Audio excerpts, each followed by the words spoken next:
The visitors came into the Bronx and very nearly delivered a knockout blow. 3 home runs and 7 RBIs in the first 2 games for MVP candidate Juan Gonzalez. After a Game 1 victory, everything seemed to be going Texas's way the next night as well. A 2-0 lead in their sights, just a few outs away, in fact. But then a late Yankee rally forced extra innings. And in the bottom of the 12th, Dean Palmer threw away this attempted sacrifice bunt off the bat of Charlie Hayes. Derek Jeter came home, and the Yankees headed to Texas, even at a game apiece. Tonight, in the first playoff game ever in Arlington, young Darren Oliver, 14-6 for the year, gets the call for Texas. What David Cone and Andy Pettitte couldn't do in the first 2 games for New York, Joe Torre hopes Jimmy Key will be able to do. Game 3 of the division series, next.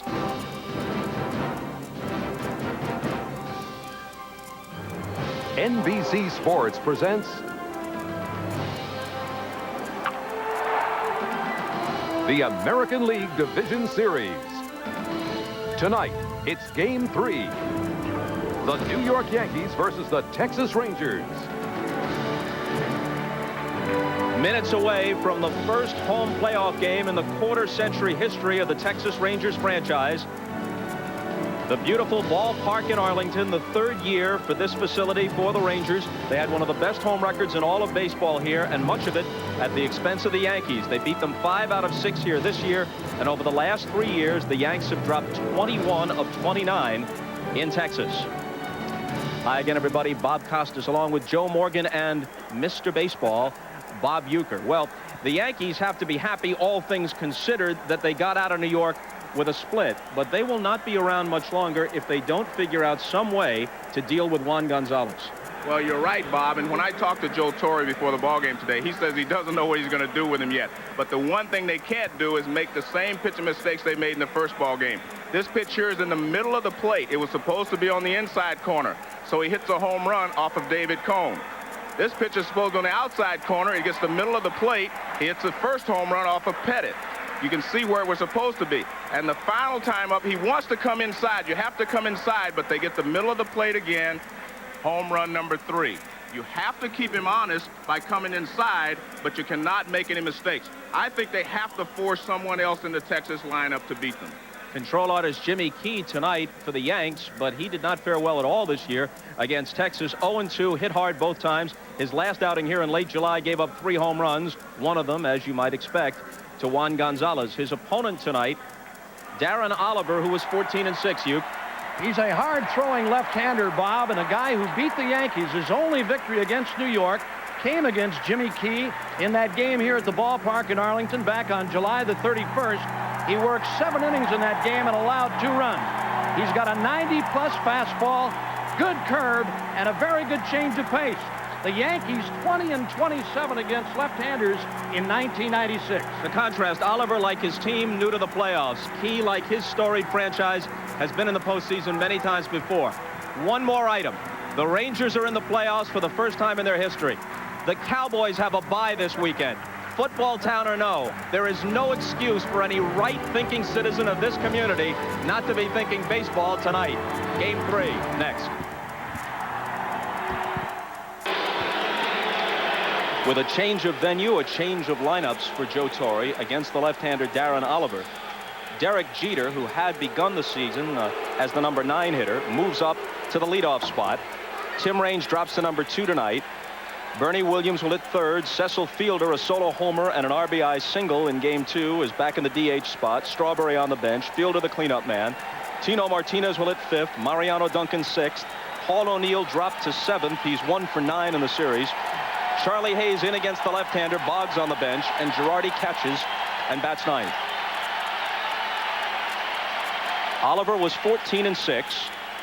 Prior to this year, he'd been a reliever most of his career. When you look at that ERA, you have to take into account that the league ERA is around 5 runs a game. Even the best pitchers have seen their earned run averages elevated in this year of the hitter. Oliver will be 26 on Sunday. Born in Kansas City, grew up in California. The son of former big leaguer Bob Oliver. High and away, ball 1 to Jeter. Did you play with or against Bob Oliver, Joe? Both. I played against him mostly. Pretty good hitter. In fact, for the 73 Angels, Bob Oliver had 33 homers and 100 RBIs. Infielder with Pittsburgh, Kansas City, the Orioles, the Yankees briefly.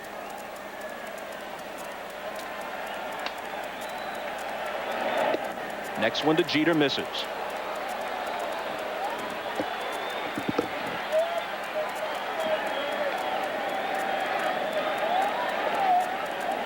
One of Jeter's 4 hits in the series, a double. 2-1 pitch. And Oliver falls behind 3-1. When you talk about playoff experience, this is where it comes in, especially with a starting pitcher. He has to get off to a good start. Jeter swings on the 3-1 pitch. Little flare into shallow right, and Gonzalez comes on to make the basket catch.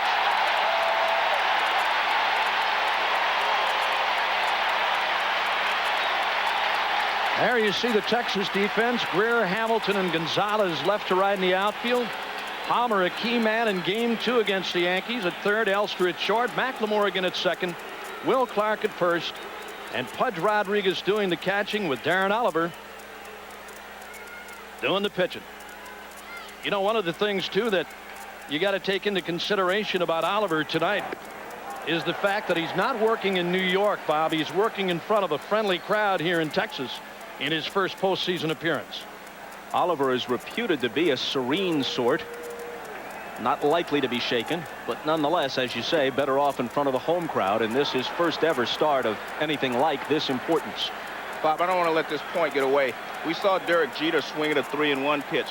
That's the deficiency that the Yankees have. They do not have a legitimate leadoff hitter. Another chance for Gonzalez. Scarcely has to move. 2 out. And my point there is a leadoff hitter that when he goes 3-1 in his first at bat, he is supposed to take that next pitch, make the pitcher work. We see Tim Raines get ahead in the count 2-0, and Oliver has gotten out of this inning so far with 2 outs and only throwing 2 strikes. You have to make the pitcher work, especially a guy that does not have a lot of experience like Oliver. Well, Jeter hit 9th the first 2 games of the series. Joe Torre moves him up to the leadoff spot against the left-hander, but told us in the clubhouse before the game, as you said, he's going to go up there hacking. He's not the classic leadoff man in the sense that he's trying to wait the pitcher out. Bernie Williams takes a strike. Both Jeter and Raines, Bob, too, with little fly balls to right on that 90-plus fastball from Oliver.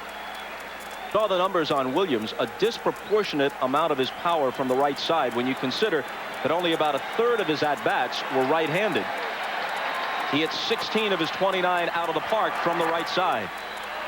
Gonzalez racing toward the line. This ball carrying pretty well into the corner and up and over the fence for an opposite field home run for Bernie Williams. And boy, did that ball carry, Joe.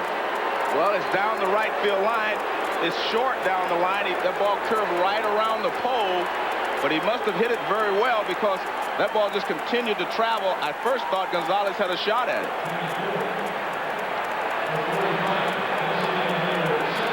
All 3 balls hit right field. This one carries into that corner in right. This again is a fastball from Darren Oliver. And Williams got it all. We'll get another look at it after the first pitch to Fielder. Off-speed pitch high and away.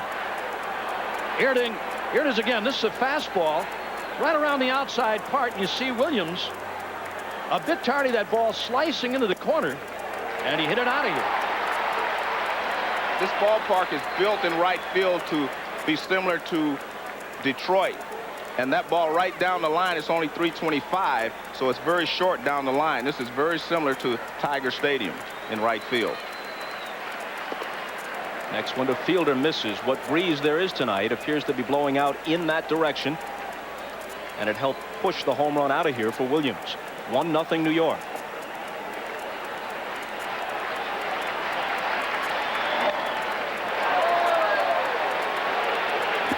Two and 2. You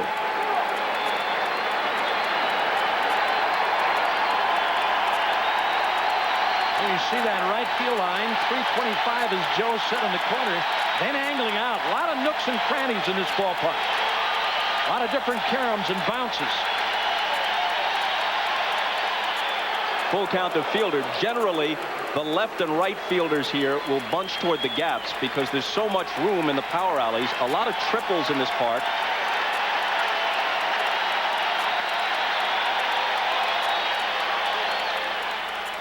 And that's in the seats foul.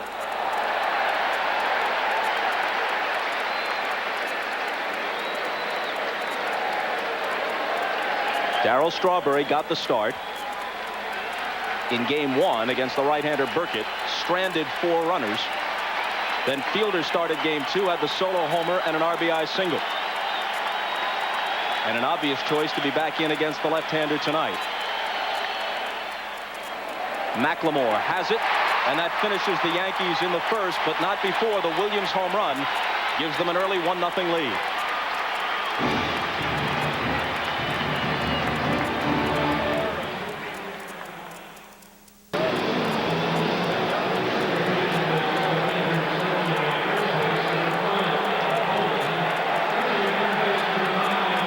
Gorgeous night for game 3 in Texas, and here's the lineup for the Rangers, put together by Johnny Oates and faced by Jimmy Key. Hamilton, Rodriguez, and Greer. Gonzalez, who has just destroyed the Yankees.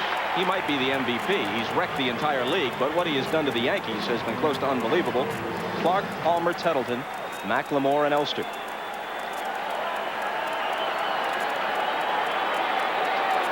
Hamilton, who at .293 for the year. Shows bunt, takes a ball. Tim Cheetah is the plate umpire. Tim Welke at first. John Shulock at second. Ted Hendry at third. Left field line, Drew Coble. Right field line, Greg Kosk.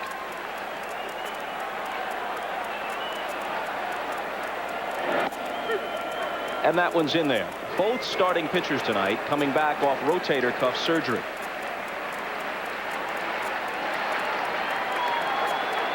Each missed a substantial part of the '95 season because of it. Charlie Hayes in close at third, as you saw. But now the count at 1-2, and Hayes moves back. Well, Jimmy Key has a big advantage so far, Bob, simply because they have a 1-run lead. That gives him some margin for error, knowing that he's going to have to face Gonzalez eventually, whether it's this inning or next. Shallow left, Tim Raines. And what that'll do is give him an opportunity to experiment with him rather than just walking him. Let's take a look at the defense for the New York Yankees.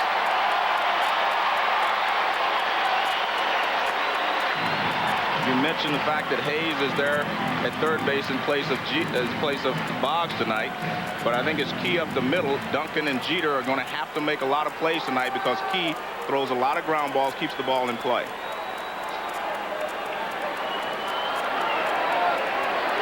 Ivan Rodriguez homered against Key the last time he faced him here a couple of months ago in this ballpark.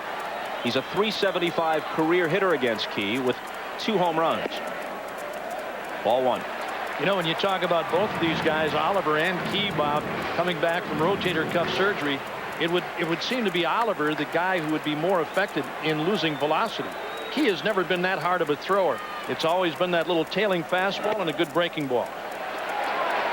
He hadn't lost anything. I mean, you talk about coming back from that type of surgery. He's still the same kind of pitcher he was before. 5 LCS starts in 4 different league championship series with Toronto through the years. 2-0 in World Series play. Beat the Braves twice in '92 for Toronto. Fouled off. Left the Blue Jays for the Yankees prior to the '93 season, so he missed Toronto's '93 World Championship, the second in succession for Cito Gaston's team. But he has plenty of postseason experience.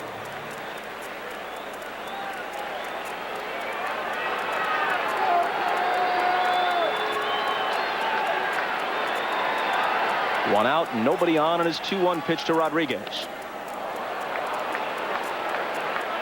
And that's what Jimmy Key does best. He fell behind 2-0, but he's made 2 very good pitches to Rodriguez, both being down and away. And there's not a lot that Rodriguez can do with either pitch. The key is if you get behind 2-0, do not give them something that they can drive.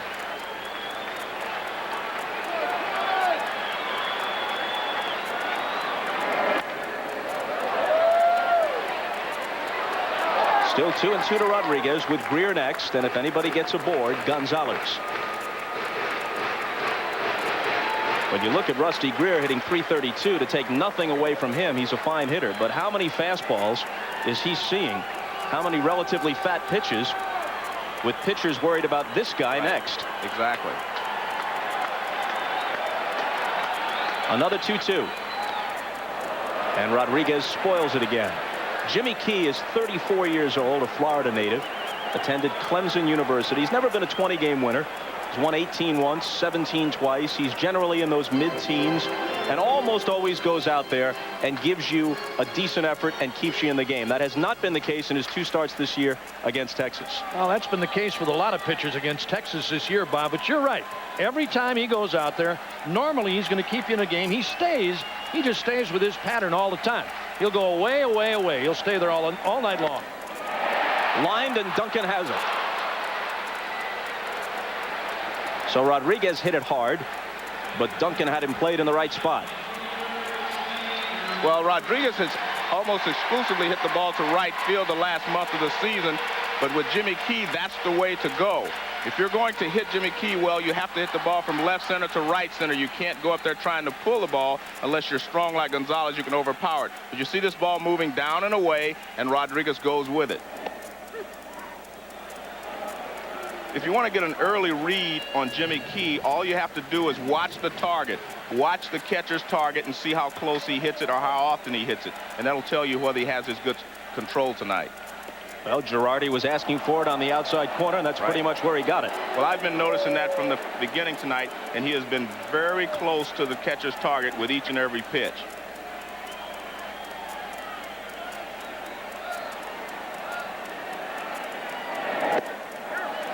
Greer lays off, 1-2. Rusty is 1 for 8 in the series so far.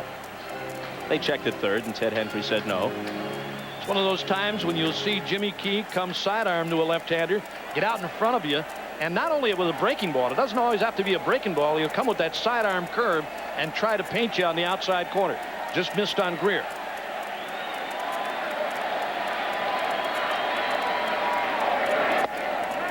Two and two. The regular umpires are working this game. You've probably heard the news. The injunction issued by a Philadelphia judge. And the umpires had said that they would not violate a court order, and they've come to work. So at least for the remainder of this postseason, that issue has been settled. Rolled foul. I think the judge probably did Richie Phillips and the umpires a favor in this sense. Public opinion is entirely in their favor. There's no question that the Alomar penalty was too lenient. Bud Selig, the commissioner, has said he's going to hold a summit, players, umpires, owners, in November in Phoenix, and talk about the relationship between owners and players, and maybe take a look at revising the penalty procedures. So that's a step forward. And this will make the seats too. But if the umpires, in fact, had missed any of these postseason games, I think they would have lost a lot of the goodwill they have built up in the last several days. There's no doubt the public believes that they were right, and they have made their point now.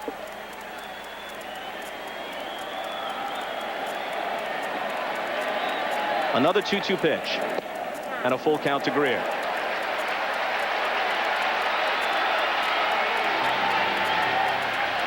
And this is one of these situations with Gonzalez on deck. Right. How fat might this pitch be to Rusty Greer? Well, you have to throw a strike. And he fouls it off. Well, he got out in front of Greer 0-2, Bob. It's now fallen behind 3-2. Nipping around the outside corner. That breaking ball before this last fastball wasn't all that bad of a pitch either. Yeah, you'd have to give Greer a lot of credit for laying off of it.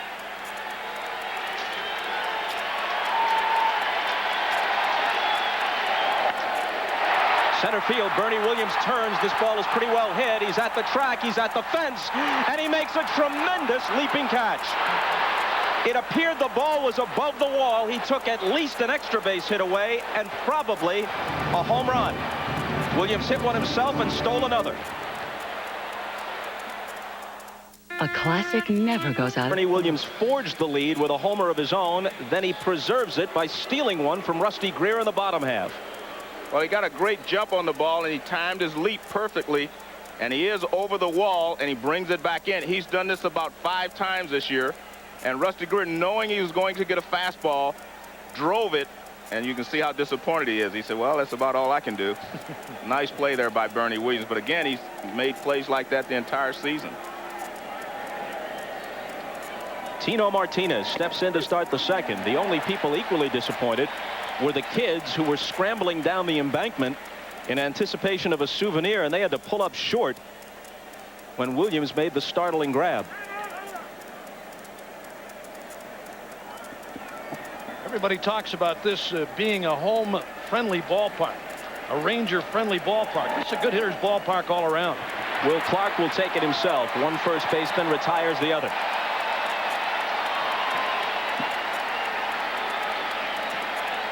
Here goes Williams. And pretty soon you'll see these kids showing up in your picture. They smell a souvenir, but hold it right there. Hold on. Come on back. Not worth it. Whoops. Look at him. Ah. Those might be some of the people that occupy those offices out there in center field. I'll tell you, that's one of the only places in this country.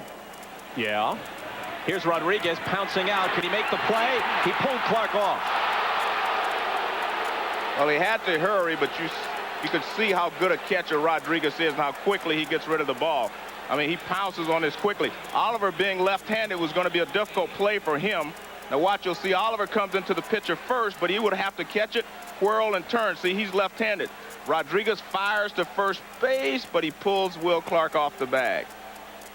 I mean, he does everything right. He just throws it maybe a little too hard, tried to get a little bit too much on it, and he released it high. Still a heck of a play by Rodriguez. I didn't think he had a chance. I really didn't. He did get off the throw, and there you see Clark coming off the bag. Going to be an infield single. But I was going to say that area out there is probably the only office complex where you see people want to come to do their business at night. Operations, attorneys, you name it, they got it out there. How'd you like to go under surgery out there during a game? It wouldn't be the most secure feeling. Guy wielding a scalpel and sorry, catching a furtive look at the ball game out of the corner of his eye. This ball could be out. Sorry. I think brain surgery, though, is off limits during the postseason. Playoff games a bit too distracting. Here's O'Neill, who's 1 for 9 in the series and dropped to 7th in the order for this game. Joe Torre talked about that before the game, too. He's hit O'Neill 6 from time to time, too, against left-handers. Charlie Hayes on deck.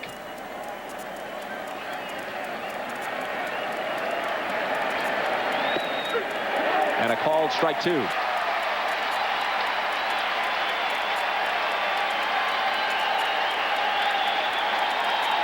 Here's that last pitch. This is the Darren Oliver curveball I was talking about earlier. He's got a nasty breaking ball and then that 90-plus fastball.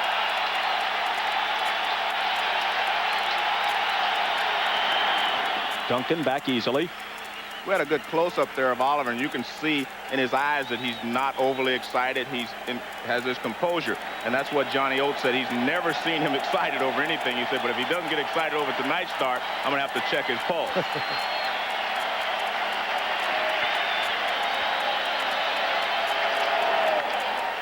Back to Oliver, leaping grab, goes to second. There's one. The flip by Elster, double play. No runs a hit, nobody left. After 1.5, it remains 1-0 New York.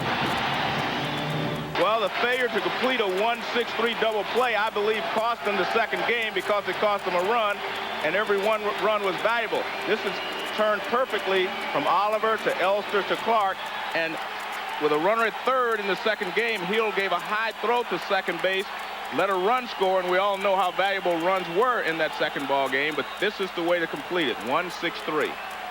Back live, huge reception for Juan Gonzalez, and Key moves him away a little bit. You will see Jimmy Key do that. He has to come off the plate inside.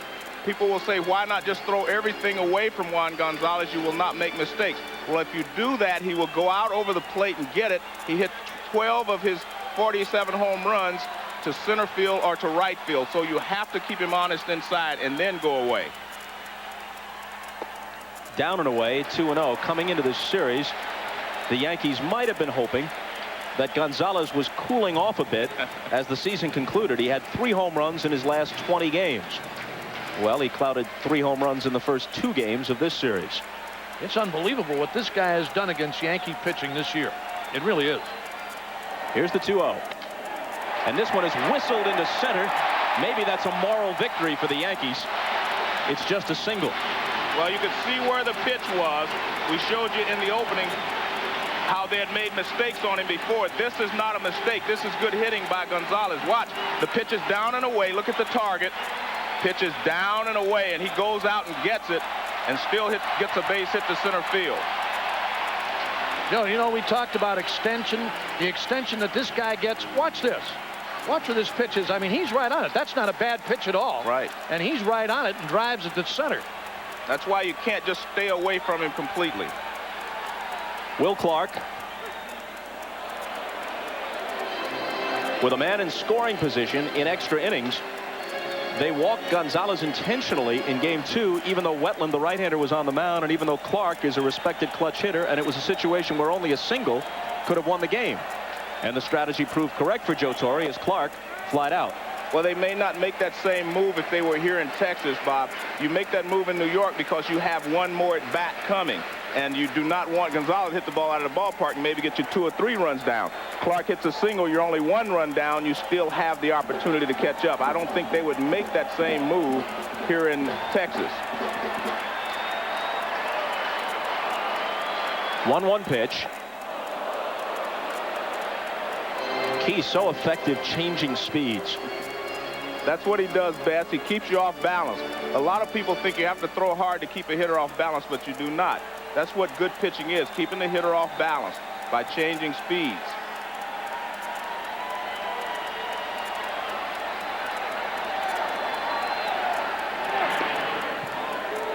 You can keep a hitter off balance if you have a 90-mile-an-hour fastball. You just overpower him, keep him guessing. But if you have a lot of variety of changeups, you can be just as effective, and that is Jimmy Key.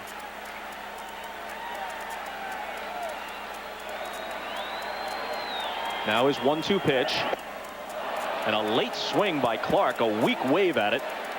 And he becomes Key's first strikeout victim. Now this is a breaking ball from Jimmy Key. This really fooled Will Clark.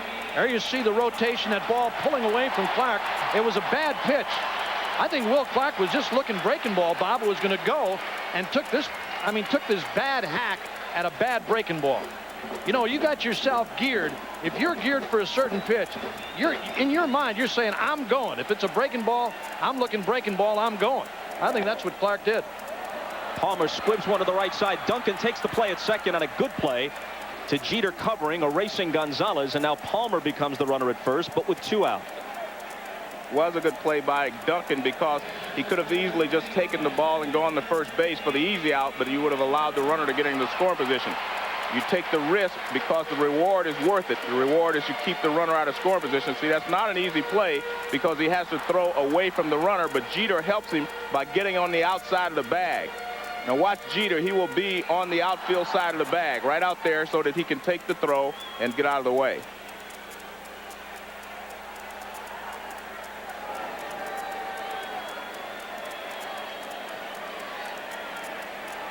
Now the veteran switch-hitting DH Mickey Tettleton, who hasn't put the ball in play in fair territory in the series. 0 for 6, a foul out, and 5 Ks. That's quite a stat. Haven't put the ball in play. He's also walked 3 times.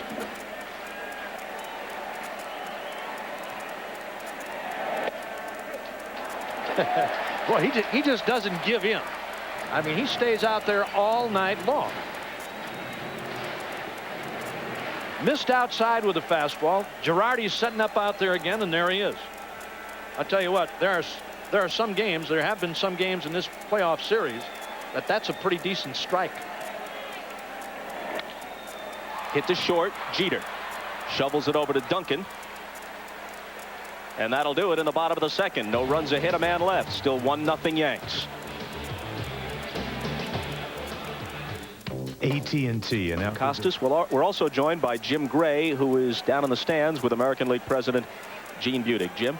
All right, thank you very much, Bob. Dr. Budig, there's been a lot said and written. Do you regret your decision about Robbie Alomar? And if you had to do it all again, would you do the same thing? Oh, like an umpire, I made a call. And like an umpire, I am not going to second guess myself. Is there some information that you might have that the public and us don't have? Is there something that we're missing here? Oh, I would just simply say that good will come out of this tragedy. Good will come out of it because there will be a meeting involving representatives of the Players Association and the Umpires Association. It will give us an opportunity to explore issues that should have been discussed years and years ago that impact code of conduct. Charlie Hayes is at the plate. One final question. How do you respond to the public outcry that your sentence, that your penalty was too lenient? Just what I said earlier. I made a call.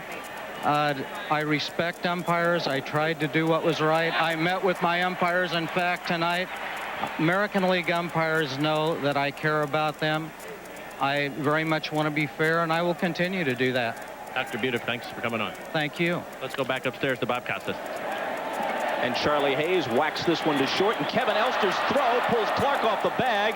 He and Hayes collide. Charlie is safe at first. And let's hope that they're both just shaken a little bit and not hurt any more seriously than that. It'll be an Elster error in all likelihood, with Hayes aboard to start the third. And it looks like they're both going to be all right. Clark up. Hayes is still down on one knee. There's that little flip by Kevin Elster, and wide of first, almost pulling Clark off the bag. He tries to hold the bag and make the catch, and there you see the collision with Hayes barreling into Will Clark. Bob, I think the problem here is he caught that ball stationary, took a couple of crow hops, then he threw sidearm, and as you know, the ball tails away when you make that throw. And luckily, Will Clark sees him coming. He tried to protect himself right there. Charlie Hayes had no place to go. He couldn't avoid it, so it seems that they're both lucky enough that they're both going to stay in the ball game. It almost looked like Hayes kind of pulled up, Joe, when he saw Clark coming to make the catch, and it looked like he kind of pulled up a little bit. Watch this.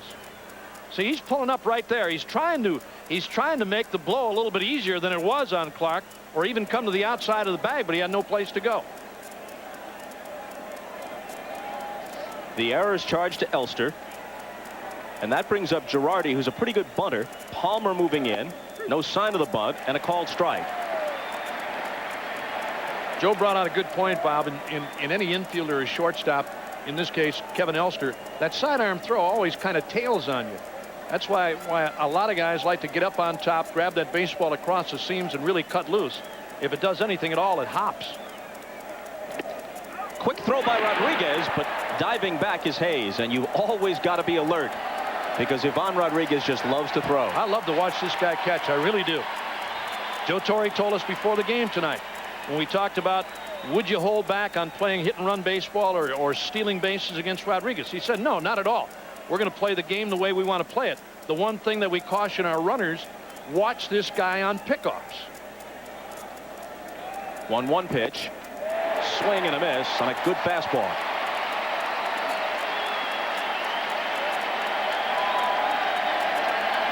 Girardi looking down at Willie Randolph in the third base coach's box. Jose Cardinal, the Yankee coach, at first. We're in the third. The Yankees lead 1-0 on a Bernie Williams home run. Hayes aboard on the Elster error to start the inning.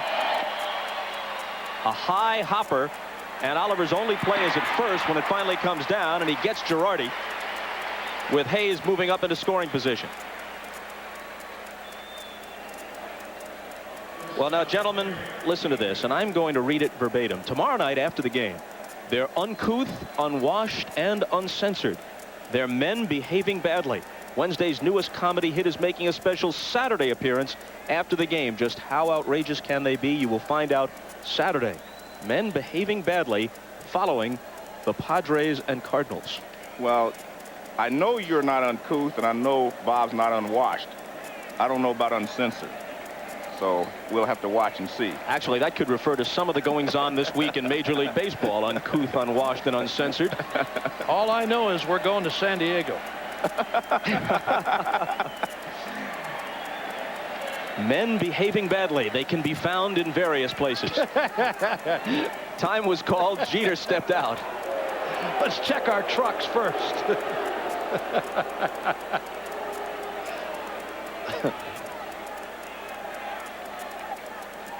Jeter fly to right his first time up. Tim Raines is on deck. Hayes at second with one out in the third.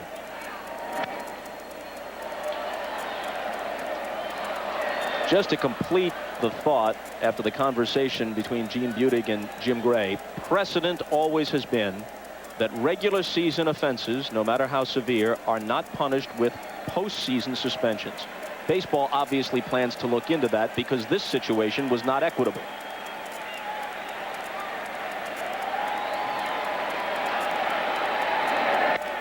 Fouled off. Well, why not set a precedent? You don't have to follow things. It's not written as a rule or a law. So, I mean, if that's what you want to do, then you go ahead and do it. It was Gene Budig's interpretation that the precedent, long-standing as it was, and you can find precedent for it going back decades, that the precedent was as good as a rule. Richie Phillips' interpretation was entirely different. And in the court of public opinion, baseball made the wrong call. The 0-2. Missed 1 and 2. But I must admit, I thought his answer was pretty good. He said, I made a call, and like the umpires, I'm not perfect. And I think that was an honest answer right there. So that leaves room to say that maybe if he had it to do all over again, he may have done it differently. Oliver checks Hayes and brings home the 1-2. And the count evens. Well, there were two options. One, apply all or part of the suspension in the postseason, which would have been nearly immediately since the offense happened on the last weekend of the regular season. Or, if you were going to defer it to April, make it 15, 20, 25 games. Something more in keeping with the crime than a 5-game wrist slap. On the inside corner, and Jeter is punched out. They have had some success pitching Jeter inside. In the first game, Burkett tied him up a lot on the inside part of the plate. They got the ball out over the plate in game 2, and he got a couple of base hits. Here they get ahead. Well, they get 2 strikes on him, and Oliver just busts the fastball inside. You see Jeter, no chance to hit it. Strike 3. See Rodriguez set up on the inside corner.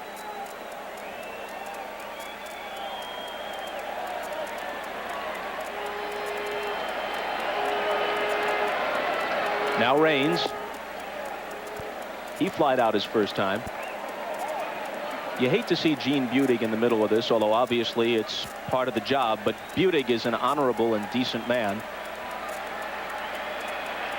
And one hopes that he can put this behind him, as can everyone involved.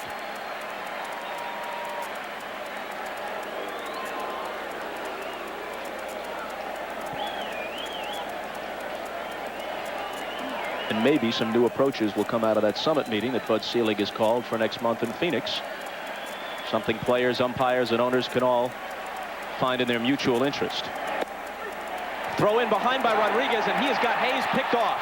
McLemore running him toward Palmer, and Palmer applies the tag. And sooner or later, if you're careless enough, Rodriguez will make you pay. Yankees give up a scoring opportunity. It's still 1-0. Well, Joe Torre warned his players about Rodriguez throwing. He tried to pick him off at first. He didn't get him, but he does get him at second base. McLemore covers, and they get him in a rundown, and they tag him out here. But remember one thing, when you're on second base, watch Hayes. He's trying to get a good enough lead so he can score on a single. You have to get a good lead off second base, but you have to be moving back as soon as the ball passes the hitter. On to the bottom of the third, and a called strike to Mark McLemore. Rodriguez threw out 50% of would-be base stealers, and then throw in the 11 runners picked off during the regular season. You know, here's a guy that reaches on an error by Elster, and you got a catcher like Rodriguez who can take you out of a jam at any time. I'll tell you what, Tim Cheetah could have picked him off. That's how far he was off second. Rodriguez is cinched for his 5th consecutive Gold Glove, and you just saw some evidence as to why. Boy, he loves to throw, too. He really does. He likes to gun it back to the pitcher all the time. Swing and a miss by McLemore. Switch hitting second baseman, former Oriole, celebrating his 32nd birthday tonight.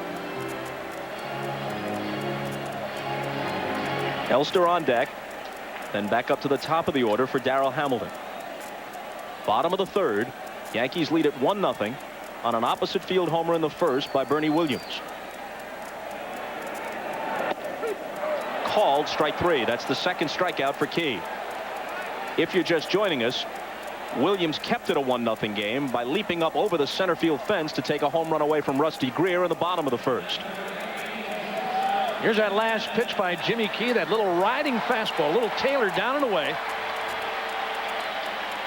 There it is. It's right there. I mean, when you're up there against a guy like Key, and he's going to pitch you that way all night long. Joe, you and I talked about this earlier today. You might as well start having your hacks.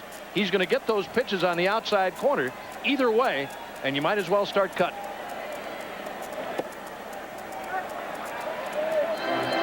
Ball 1 to Elster. The one thing that you have to make your mind up, as Joe said back in the opening inning, is you're going to take this guy the other way. Yes. If he's going to pitch you out there, go that way. It would have been pretty hard to conceive of the Yankees coming in here and winning 3 straight, considering all their problems through the years in Texas, had they left the Bronx down 0-2, and that was very nearly the case. Now it becomes a best 2 out of 3 set in this ballpark, with Bobby Witt to oppose Kenny Rogers tomorrow in Game 4. And if there is a 5th game, a reprise of the opener, Burkett against Cone.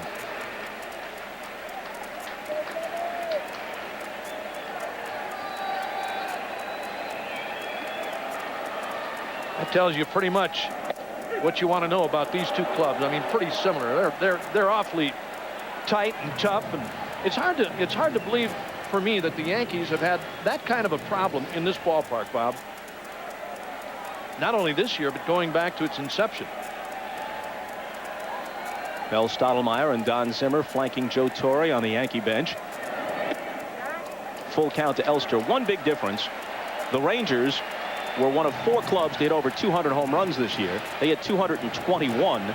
The Yankees hit just 159. Only the Twins and Royals hit fewer home runs in the American League than the Yankees. But the Yankees allowed the fewest in the entire league.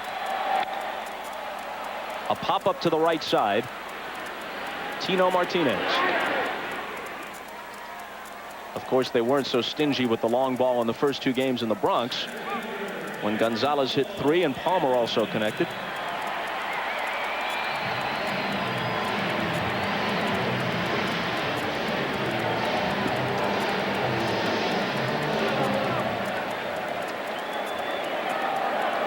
So now with 2 out and nobody aboard, and Gonzalez still a few hitters away, Key works to Hamilton, who flied out his first time up. Hayes in on the grass at third.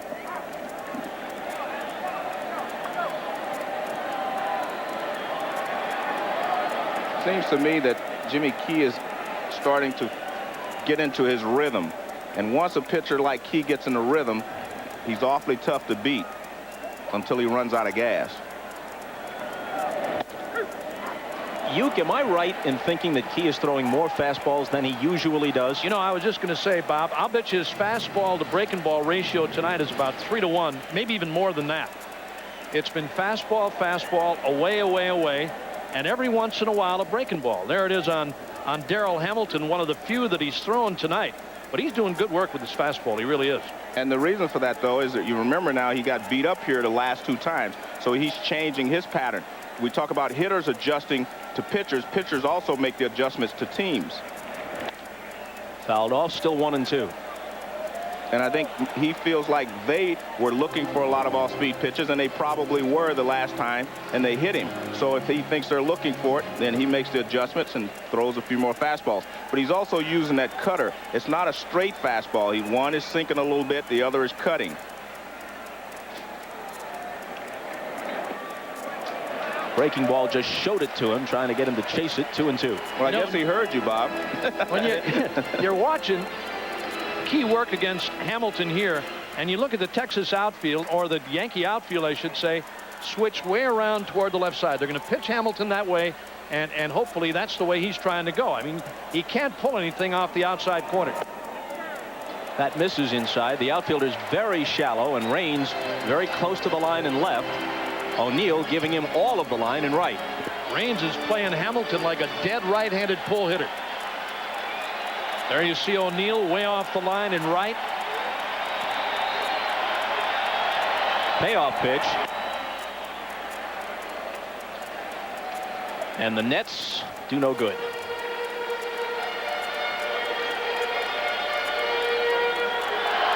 You come to a game, you bring a fish net, you get a chance like that and you blow it. I don't see anybody going fishing with bats. Excellent point, you. Well, bears repeating. So why don't you? Still 3-2. 2 out, nobody on. Bottom of the third, 1-0 New York. The Indians stayed alive today at Jacobs Field, winning for the first time against the Orioles with the help of an Albert Bell grand slam. In the air down the left side again, and in the seats again.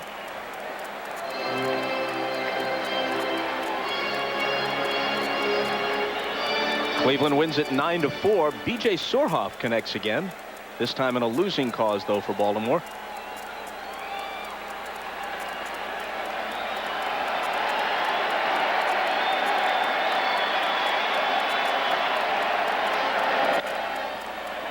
And Hamilton still hanging in. That sets up this television schedule for tomorrow. The fourth game of this series is here at 1 o'clock Eastern time, noon local time on ESPN. Same time, Baltimore-Cleveland on ESPN2. Hamilton cooperating so that we can finish all this by fouling several pitches off. Late in the afternoon, it'll be the Dodgers and the Braves on Fox. We'll hop a plane out of here after tonight's game and be in San Diego for Game 3 of the Cardinals and Padres at 7:30 Eastern, 4:30 Pacific on NBC tomorrow night. After we finish the promo, Hamilton singles to left. And that was an excellent at-bat there by Darrell Hamilton. He fought up everything that Jimmy Key could throw, a couple of inside fastballs, a couple away, and then he just gets a pitch that he can handle. Doesn't try to do too much with it, just slaps it to left field for a base hit. And you see there's the cutter. That's a little cut fastball, but Hamilton doing a good job of staying in there, just fights it off, lines it to left field for a base hit. That was Key's 11th pitch to Hamilton. And it becomes the second Ranger hit of the night. Hamilton stole 15 bases this year. He was caught 5 times. We mentioned in Game 1 that he worked out during the offseason with Leroy Burrell and Carl Lewis. It should improve his speed anyway, and his start.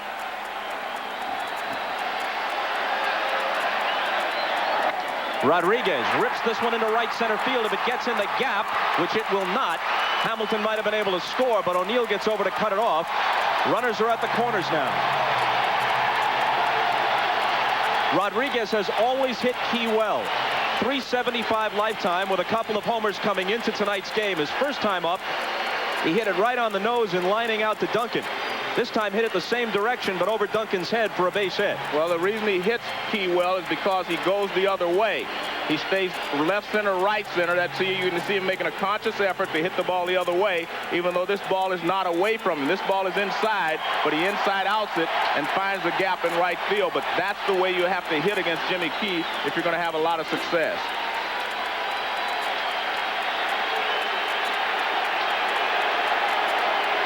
Rusty Greer robbed of a homer on a great catch by Williams in the first. Out of play, strike one. Elliott, a 3-2 pitch, almost out of here. The great catch by Bernie Williams. He got out in front of him, then fell behind and came with a fat fastball, and he almost hit it out.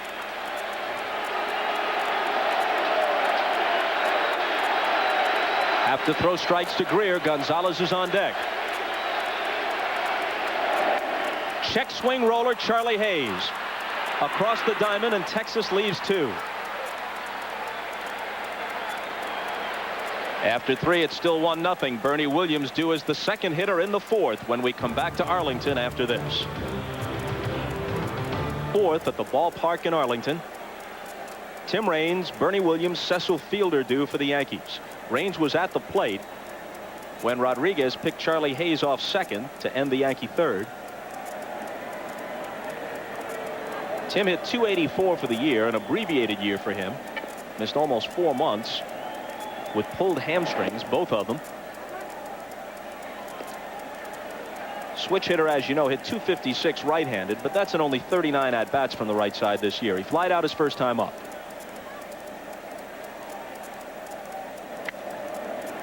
Little pop wide of first. Clark over in foul ground. No play. And that's why this is a good hitting ballpark right there, Bob. That ball was foul, but there's not much foul territory and for an infielder to chase the ball. That gives you another chance to swing. Over the course of a season, normal ballpark, you may lose 15 to 20 outs just on foul balls. Since this is the Rangers' first postseason game, I imagine a lot of our viewers around the country are not familiar with this ballpark. The double deck in right field is somewhat reminiscent of Tiger Stadium in Detroit. And it has a lot of those old-time features, both in the design and in the nooks and crannies and the odd dimensions that people find so appealing. A retro ballpark.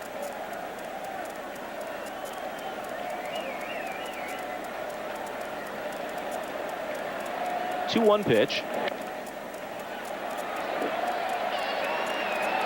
I mean, it looks exactly like Tiger Stadium in right field. It even has the roof up on top. Yeah, there it is right there. That's the view that you would get from Tiger Stadium. But there isn't a lumber yard across the street, is there? Not this many people in Tiger Stadium. I don't think there's anything piles back there, Bob.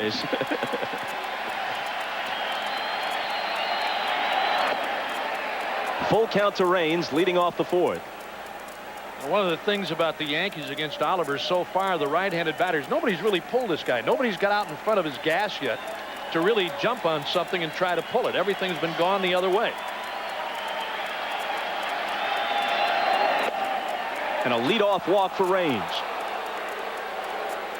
In limited duty, Raines, once one of the game's great base stealers, swiped 10 this year and was caught only once. Williams had a full night in the first inning alone. Here's his first at bat. 2 out, nobody on, top of the first. And look at him rooting this one on. Come on, he's saying. And it barely creeps over the wall. Just at the 325 sign. Then in the bottom of the inning, Rusty Greer really blasts one to dead center, 400 feet away. And Williams climbs up and over to make the backhanded grab. And as you see, it was right above that white line. It would have tied the game.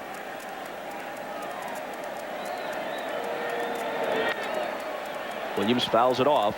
Palmer was in close just in case Williams dropped a bunt, which would be very unusual for your number 3 hitter in a situation like this. And especially the way he hit the ball against Oliver back in the opening inning. But again, he's tardy. I mean, he's throwing the ball hard. He's in the 90s, trying to stay away on Williams. Be interesting to see if Rodriguez really tries to bust him inside here, Joe, to keep him honest, as we talked earlier.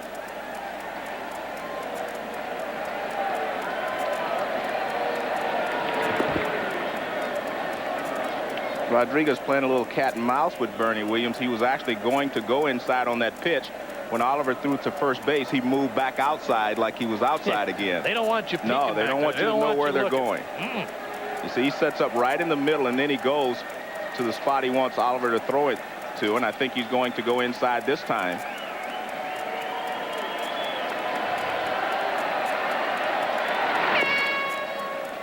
I want to make the point here, Bob. One of the reasons the Yankees did not hit a lot of home runs is because they're not pull hitters.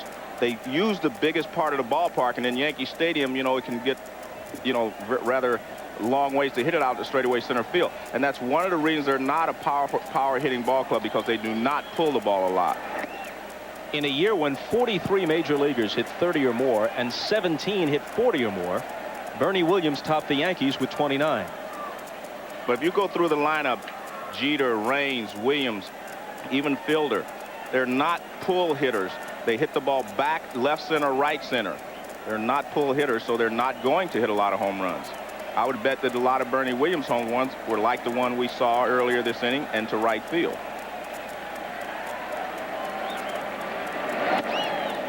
Two balls and a strike. Joe Torre, with Don Zimmer sitting next to him in that dugout, has been very aggressive all season long.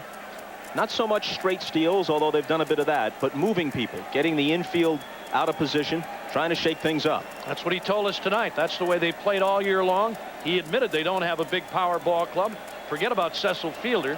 Most of his big stuff came with Detroit. Runner not going. And the count 3-1 to Bernie Williams. But Joe loves to play that kind of baseball. He's got that kind of a club. I mean, guys that make contact. Look at Willie Randolph sending signs to both the hitter, Williams. Rains at first with good speed. Williams, as we mentioned during his first at-bat, is a better hitter right-handed. 378 from the right side. And more than half his homers right-handed. Despite obviously having much fewer at-bats from the right side.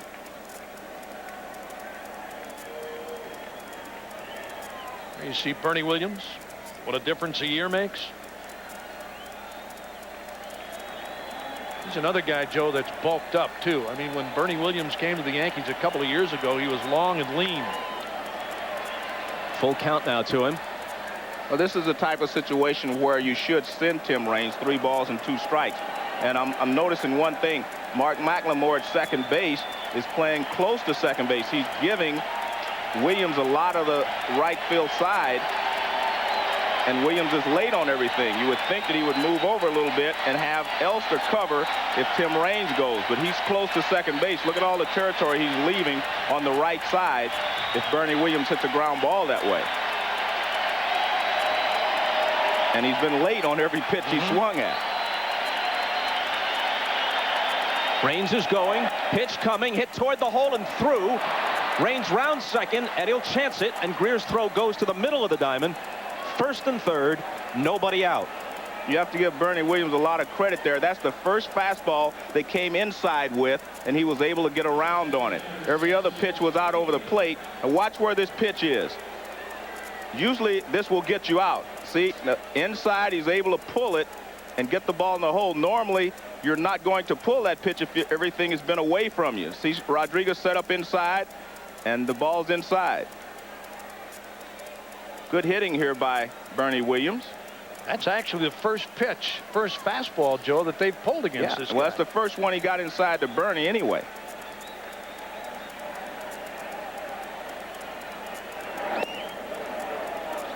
So it's Fielder and ball 1 to him. He'll concede the run and look for the double play.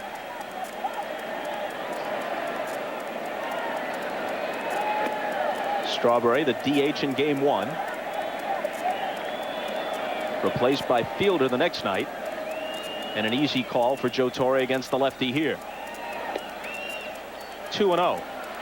Darren Oliver all of a sudden falling behind hitters. Now Rodriguez wants to talk to him. There's activity in the Texas bullpen in the 4th inning. That's Roger Pavlik, an all-star at midseason.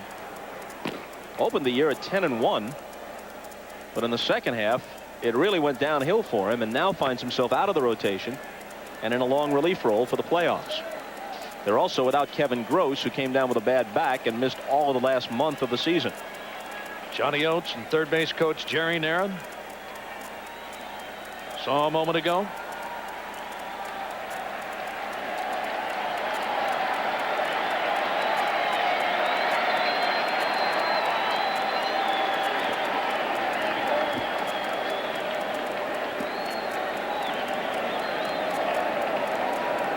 That's good hitting there. 25 for 42, 60% in this situation. Big cut, foul back. I think I was the most impressed I've ever been with Cecil Fielder was the second game in New York the other day when he hit a single to right field to tie the ball game. And that's what sent the game into extra innings. He gave up a little bit and went the other way and singled to right with 2 outs to drive in a run. He did the same thing back in the opening inning tonight, Joe, when he lined that bullet to right foul, but trying to go that way on an outside fastball. Raines away from third. Williams off of first. The 2-1 pitch to Fielder, and the count levels. He was trying to go downtown Dallas on that one. You got that right. He missed one the pitch before on a fastball about the same spot, and Oliver comes right back with heat again. There it is. Good fastball. He had a big cut and missed it.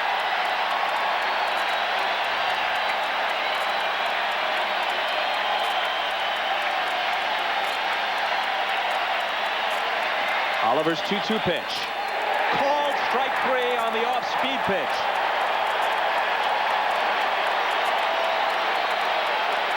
This is good pitch selection here simply because Cecil Fielder was late on a fastball, so he figures they're going to come with a fastball again and try to throw it by him.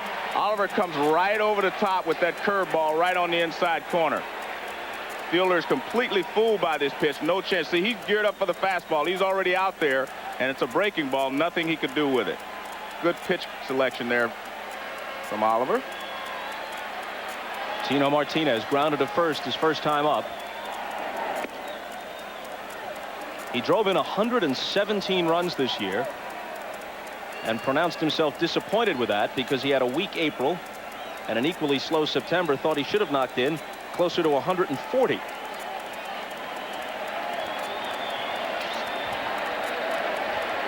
.140 was just about an average year in the American League this year, right? Well, 7 players in the bigs knocked in 140 or more, and by far the record, 50 players with 100 RBIs or more in the major leagues this year. I wonder what the big fella Reggie Jackson would have done in a year like this. Well, he just joined us in the booth. Maybe we can ask him. Here's the 1-0 pitch. Fouled at the plate, 1-1. Prior to this year, the record for most 100 RBI men in a single season was 32. This year, there were 50. Well, the average American League first baseman this year, Bob, with 30 home runs and 100 RBIs. I mean, that was the average.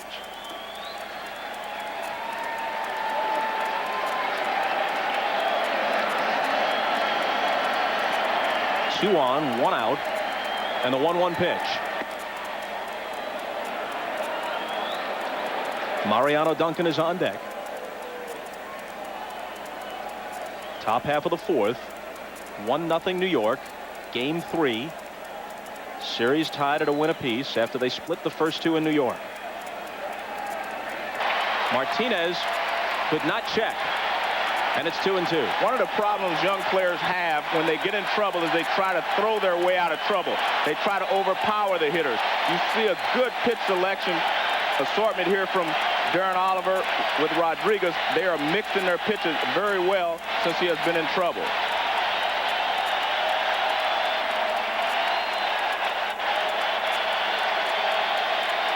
The runner breaks from first. They got him picked off. They've got to beware of Raines at third. Running Williams back. Clark with a tag. Raines breaks for the plate. Throw to Rodriguez. He missed the plate and he's tagged out. You could see Tim Cheetah hold up the call. Raines evaded the tag from Rodriguez but missed the plate. And then Ivan came back and laid it on him. Well, a great call by Cheetah in that he did not make a call. I don't know whether Raines touched the plate or not, but Cheetah made it obvious to everyone that he had not made a call. There was no tag of the plate and no tag of the runner. There's not much of an argument from Joe Torre. Tim Cheetah explained it very quickly. He missed the plate, and that was it. We'll be back to Arlington after this. At first and third, nobody out on the top half. And they ran themselves out of an inning here, Bob. Second time they've done it, too. Rodriguez picked Hayes off. And then this inning ends with Bernie Williams picked off to start a double play, and a strange one at that. Well, let's take a look at the play at the plate to see if Raines touches the plate. He does not, but now watch Rodriguez. Watch. See, Raines misses the plate. Look at Rodriguez's eyes. He looks at Cheetah. He sees there's no call made, so he knows that he has to go and re-tag Tim Raines. And that's, yeah, he said that's the way to get out of a jam. A double play any way you figure it. 1-1 pitch. 2 balls and a strike. Raines thought he had hooked that toe in there, but the replay clearly showed that he missed the plate. Well, another key factor in this whole play, Bob, is Rodriguez. When he moved off the plate more towards the line to force Raines outside. That's why Raines had to go outside and had no chance to tag the plate. If you take a look at it again, you'll see Rodriguez move his foot from one spot to another further towards the line or into the right-handed batter's box to force him outside. Initially, he was right on the corner of the plate. Show you what we're talking about right here. This is after he had moved. If you get the shot prior to this move, there you see Raines. He can't get it. There's no way he can get it. If he's 6'4", he might do it, but not his size. Good play by Rodriguez to force him out there. 2-2 from Key to Gonzalez, and here's a blast down the left field line. If it's fair, it's gone. And a foul ball. I'll tell you what, if you're the Yankees, you're going to have to give up trying to come inside on Gonzalez. They threw at least 6 pitches in a row off the plate outside or the outside corner, and then they try to come inside to jam him. They obviously think they thought this was a home run, but it's a foul ball. They faked out the fireworks guy. Now watch, see, they try to come inside. They've thrown 5 or 6 pitches outside. You just cannot get inside on him unless you have a 90-plus mile-an-hour fastball. And Jimmy Key just does not throw hard enough. And you see this ball hooked fair. As long as you can see it, you know it didn't curve around the pole. We saw it go on this side of the foul pole. Another 2-2 pitch. Change up low. 3-2. Well, if he threw it 3-1, you'll throw it 3-2. They said they're not going to give this guy anything to hit and hit that deep. He made the mistake, got away with it, and now taking him 3-2. In the air to right, back goes O'Neill, takes a look up, it's gone.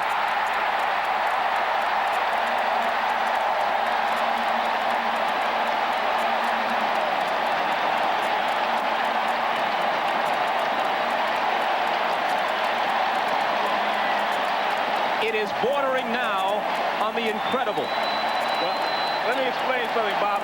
As a hitter, Gonzalez, he tried to come inside. He hit it foul. Gonzalez knows he's not coming back in there again. He knows that Key is going to go away, and he goes out and gets it. And I mentioned earlier he hit 12 of his 47 home runs to center and to right field during the regular season. He goes out and drives this away. Now watch where his body goes. He's going out there to get this all the way. He knows that they're not going to come back inside after he just hit one foul. That's just great hitting. You're right. That's incredible, but it also shows that he's a smart player. It'll be a while before Clark can step in. They're still whooping it up. 4 homers in 2 games plus 4 innings in this series. 9 homers in 13 games against New York this year. Swing and a miss by Clark. That's only the 4th home run that he's hit to right field all year, though, Bob. To right, strictly to right. But if I wasn't so fond of Reggie, I might say we're looking at maybe a new Mr. October. Joe, I swear, I thought, Here's Hayes, and he's got Clark. I thought they'd throw him a 3-2 breaking ball. I really did. Have to do this bit of business. NBC's coverage of tonight's Division Series game is brought to you by Gatorade Thirst Quencher, because every athlete has the right to be quenched. Life is a sport. Drink it up. By Priority Mail from the U.S. Postal Service. By Genuine Chevrolet, the cars more Americans trust. And by Original Coors, pure and simple, the last real beer. Tied at 1 in the 4th. Dean Palmer 0 for 1. One of the heroes of Game 1 with a home run and the great play robbing Paul O'Neill in the first inning at Yankee Stadium. Then a night later, he left the bases loaded in the top of the 12th and threw the ball away on the bunt attempt in the bottom half as the game ended.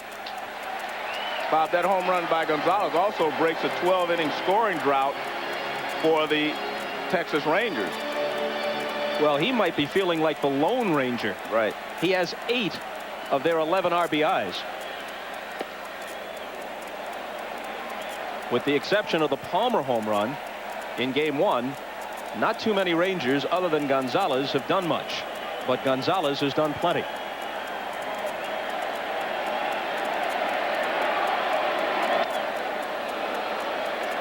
Two and 2. Now this is Dean Palmer in Game 1. Here's that bullet hit by O'Neill.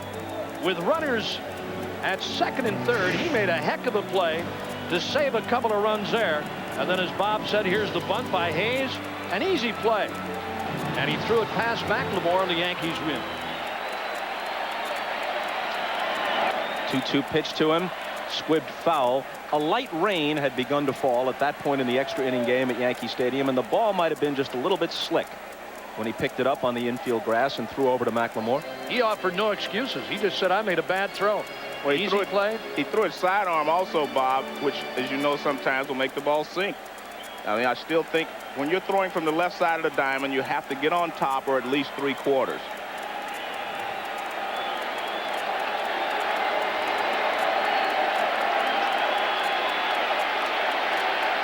Another 2-2 pitch from Key, and he struck him out.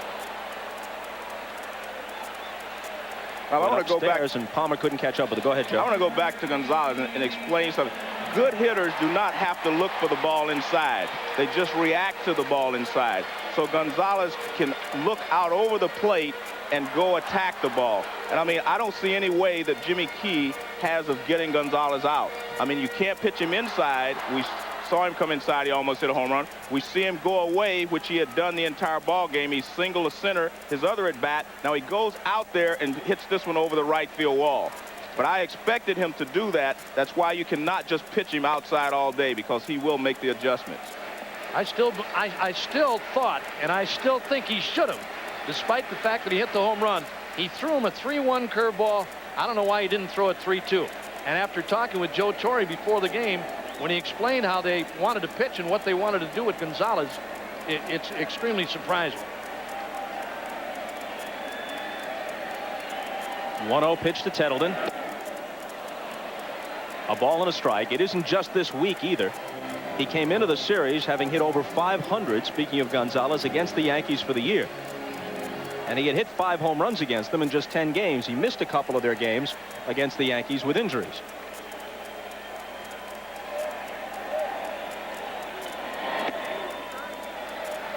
Now, when you see what he's done against the Yankees during the regular season, it's really hard to believe that a guy can be that hot and hit that many home runs and drive in that many runs. But when you've watched him here in the playoffs, it's not hard to understand. Not at all. And remember, just before the home run to right, he had barely missed one, lining one foul down the left field line that had home run distance. Tino Martinez won't have enough room. And another scary thought, the ball that he hit foul down the left field line, Bob, would have been a home run in Yankee Stadium. It's 318 down the line in Yankee Stadium, 332 here. The ball had time to curve out.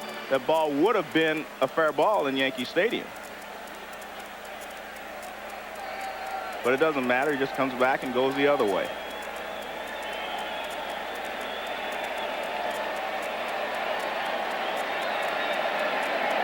That's amazing right there.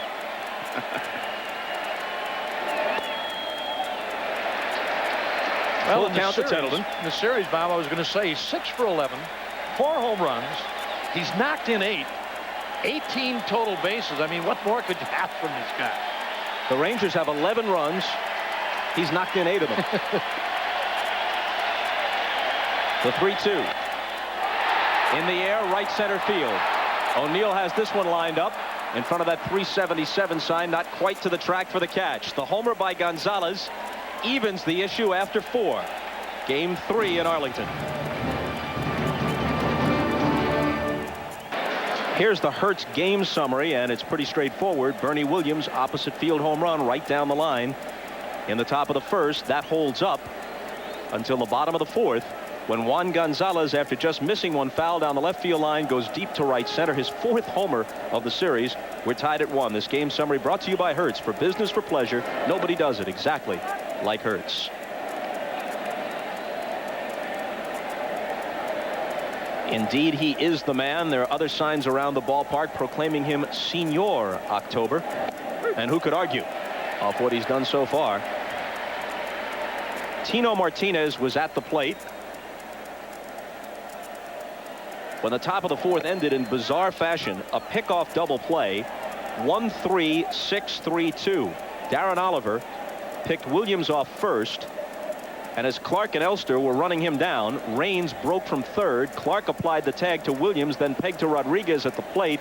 Raines slid around him. Rodriguez missed the tag, but Raines missed the dish, and Rodriguez came back to tag him for the double play. Martinez goes the opposite way, and Greer has it. From Senior October to Mr. October, Jim Gray is with Reggie. All right, thank you very much, Bob. Well, Reggie, what about Senior October, Juan Gonzalez? Well, it's fantastic. I think the guys that, you know, Joe and Bob have been talking about his bat ability. I've always thought of Juan Gonzalez with a bat, and I'll let Joe and Bob talk about this, with tremendous bat range. He has tremendous coverage of the plate. Last year, I saw Ken Griffey Jr. do it in Seattle against the Yankees, and to be honest with you, I enjoy seeing it. Does he remind you at all of yourself? It most certainly does, and every time you talk about it or bring the name up, I'm proud to share it. You're a special assistant now with the Yankees. How involved are you with the guys, and how much help are you to their batting and to just their day-to-day going through Major League Baseball? Well, I try to do anything that I'm asked to do, from the general manager to the owner to the managing general partner, all the way down to the minor leagues. I work with some of our rookies and some of the kids that we just signed, and including players like Tim Raines, Cecil Fielder, Darryl Strawberry. Doesn't matter what they ask me, Jimmy. I'm here to help and do what I can do to help the ball club win. Interested in managing? No, I don't think so. I'm interested in assisting and having the job I have now. I work in California for a company, and I love it. All right, Reggie, you're all wired up. Thanks for joining us. Stay with us here through this half inning. Bob and the guys have some questions for you. All right, Jim, thanks a lot. I don't think I've seen many more electric nights in sports than the night Reggie hit 3 in 3 consecutive at-bats on 3 straight pitches in Game 6 of the '77 World Series at Yankee Stadium against the Dodgers. Here's O'Neill bouncing one through the middle. Elster has it, shovels it to McLemore, who pegs it to first. And they turn the double play to put a quick end to the top half of the 5th. Well, we were going to talk to Reggie, but we'd prefer that you watch this commercial. Well, I guess there can be co-billing if Reggie is Mr. October and the Puerto Rican native Gonzalez becomes Senor Octubre. McLemore takes a ball low. That works. It works here in Texas, I know that. Last half of the 5th. Series tied at 1, game tied at 1. McLemore, Elster, and Hamilton against Jimmy Key. 2-0. You were talking about the night that Reggie hit the 3 home runs and how electric it was. The only thing could have been better for me. I was sitting at home watching it. I just wish I would have been at Yankee Stadium in person. Don't get greedy. You'd won the previous 2 world championships with the Reds, yeah, including sweeping the Yankees the year before when they didn't have Reggie.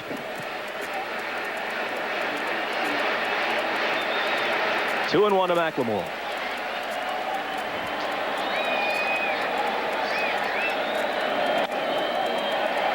Jeter at short.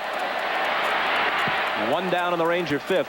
Reggie, watching all the long ball hitting this year, the record numbers of home runs individually and collectively, what's been running through your mind?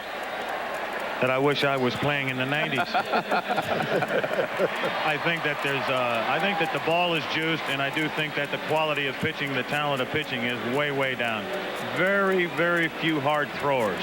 When I was playing in Joe, Bob Uecker, so many staffs had guys that threw in the mid-90s. And now it's very rare to have a staff with more than that. And when you do have that player that throws in the 90s, he winds up in a bullpen. Mm-hmm. Like Rivera and Wetland for the Yankees. Exactly. You look at what they do with setup men and relievers. They took the best pitcher in baseball out of the game yesterday or today that had thrown 15 or 16 strikes in a row, brought in McMichael and Wohlers. Greg Maddux. Reggie, I've often said that the 80s was the splitter and the forkball. The 90s is the changeup. This is the decade of the changeup. The off-speed pitches, they throw more off-speed pitches now. As you mentioned, they don't have the overpowering fastball. You can't intimidate anyone with a sinker or a changeup. A lot of that, Joe, has come from the fact that they play with the aluminum bat, and you get jammed with aluminum bats. So rather than trying to throw the ball by a guy inside or learn pitch location, they try to trick you with split fingers and forkballs. Don't you also think, Reggie, the strike zone is squeezed a little bit? You know, I don't think that the strike zone is squeezed. No? I think that the strike zone is kind of wide, to be honest with you. Look at the pitches that they're calling. In the check swing, if you just move the bat at all, I believe they call more check swings now. But I believe the lively ball, and I also believe in the lesser talent on the pitching mound. But, Reg, when you look at all overall, I mean, pitching staffs and pitching coaches, I mean, guys today, talking about pitching coaches, always take youngsters and teach movement instead of velocity. I mean, if you got velocity, it's great. You can't teach that. But they're always working on movement. They're always trying to pitch on your fists, in on your knuckles all the time with sinkers, as Joe talked about earlier. Here's the 3-2 to Elster, and he draws a 1-out walk. Well, a lot of the ball players that we signed, a lot of the pitchers that our minor league staff looks at, It's very rare to get a pitcher that throws the ball over 93, 94 miles an hour. It just doesn't happen. So you look for different things, and it's just not there. The strength in the arms are not there in the young kids, and as they continue to have more teams around baseball and around different cities, it weans down or weakens the talent. And the last thing, Reg, speaking of strength, a guy like you were always strong, but you bulked up as your career went along. You see guys today, infielders, who are bigger than power-hitting outfielders of a past generation. Runner going and the ball thrown into center field. Popping back up is Elster, and he's at third now with only one out. There seemed to be some confusion as to who should cover you. Al, it's a perfect throw by Girardi. Perfect throw by Girardi. Right over the bag. But Duncan and Jeter evidently crossed up. Watch this. He had plenty of time to throw, too. He knew he had the runner. Look at this. There's nobody there. Duncan late. Jeter nowhere near there. And there's Bernie Williams picking up the throw. Look at Girardi. Perfect throw. He takes the error on what should have been a caught stealing. And now the Yankees pull the infield in.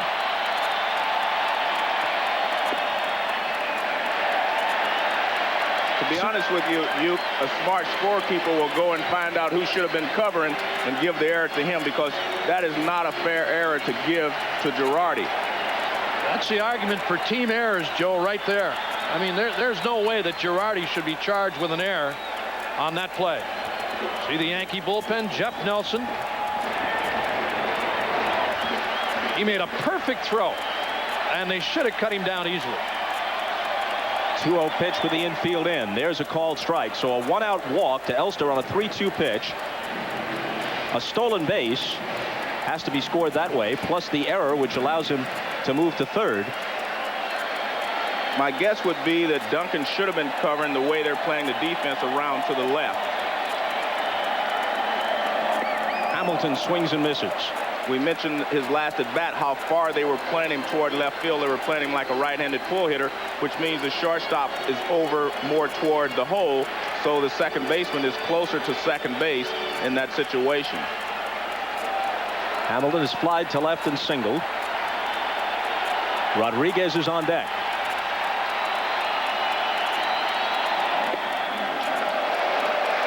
A full count with one out. And Elster at third. Now this is where he had Hamilton the last time when Darrell came up with a base hit. He fought off a couple of fastballs, and then Key tried something off speed, and he picks up the base hit to left. Bouncer that Martinez fields, holds the runner, steps on the bag for the second out.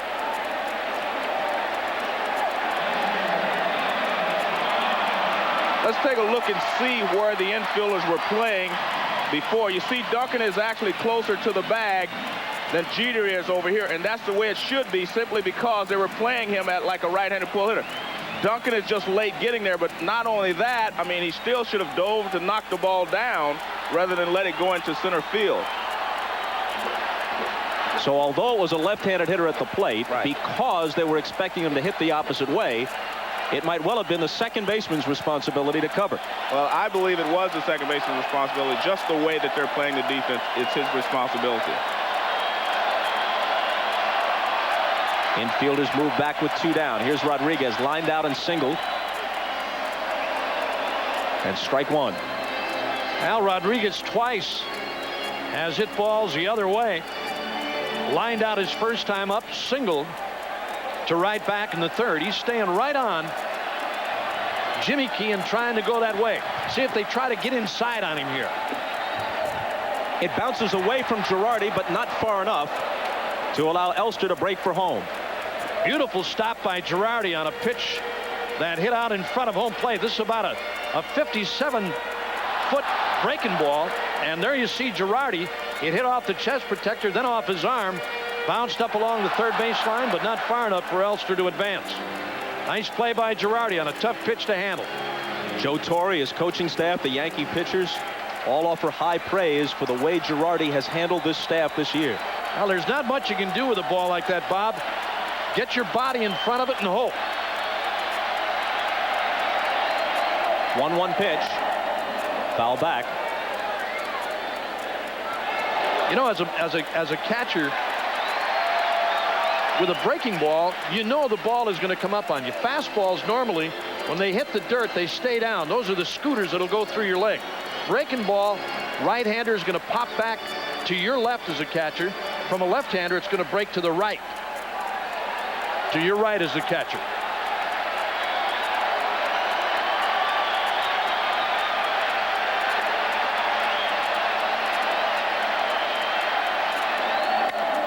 Hit over the bag and by the diving Martinez down the right field line as the Rangers take the lead on a double by Rodriguez.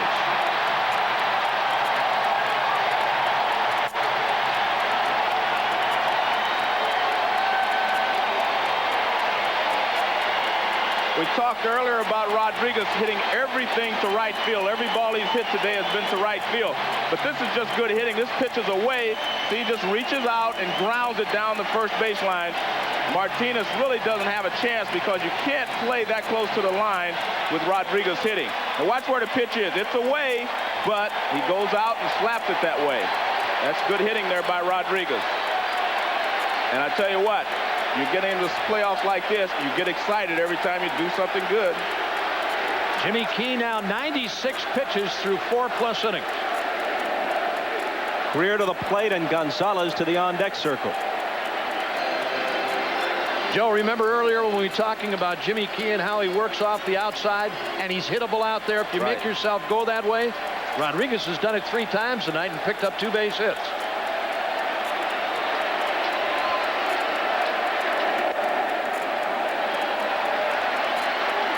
And he has had nothing but success, speaking of Rodriguez, against Jimmy Key. .375 lifetime with a couple of homers coming into tonight's game.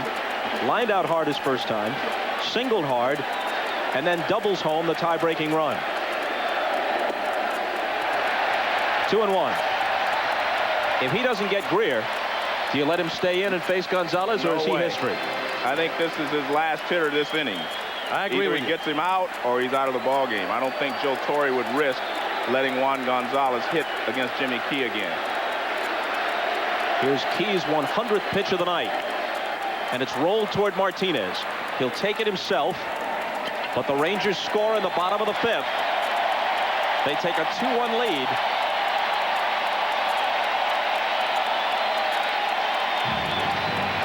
And Joe Torre anything but pleased by it. This is Mariano Duncan talking to Wade Boggs about the play. He's saying that he saw him start, but he wasn't sure he was going. That seems to be. And as we come back live, this ball is hit right on the nose by Charlie Hayes, but it's run down in center by Darrell Hamilton for the first out on the top of the 6th. It seemed that he was trying to explain that he wasn't sure the runner was going. He said he thought he was bluffing. That's what I made out of that conversation, because he said he started and he stopped. But you know, my point is still, you still have to make a dive for that ball to keep it from going through. If you just let him go to second base, they do not score a run that inning. You don't want to talk to Joe Torre about it, I know. No. Or Don Zimmer. That's right.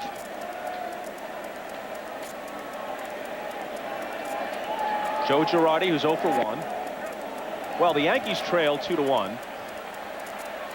They've had 2 men picked off. In fact, the second pickoff led to a bizarre double play, which took them out of an inning that had begun with runners at first and third and nobody out.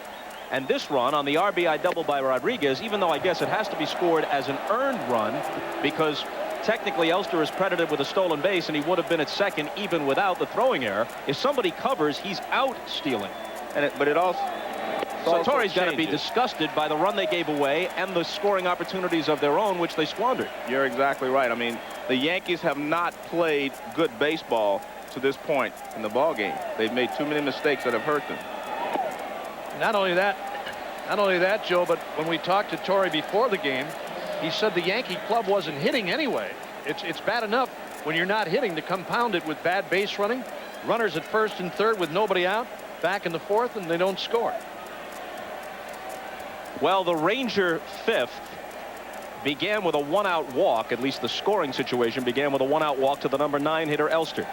Here's a 1-out walk to the Yankees number 9 hitter Girardi, which brings up Jeter. Flied out, struck out, takes a strike. Darren Oliver touched for a first inning homer by Bernie Williams. He's tightened up since then with some help from some sloppy Yankee base running. His teammates have given him a slim 2-1 lead as he works here in the 6th.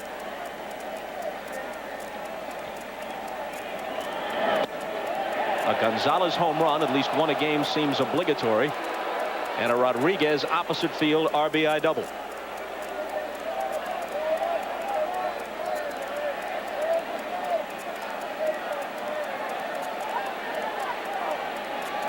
One on, one out, and a 1-1 pitch coming.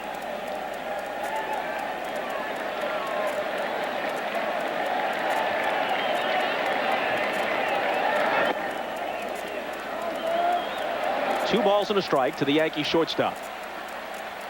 Glancing down at Willie Randolph. He'll manage in the big leagues someday, don't you think, Joe? I think he should.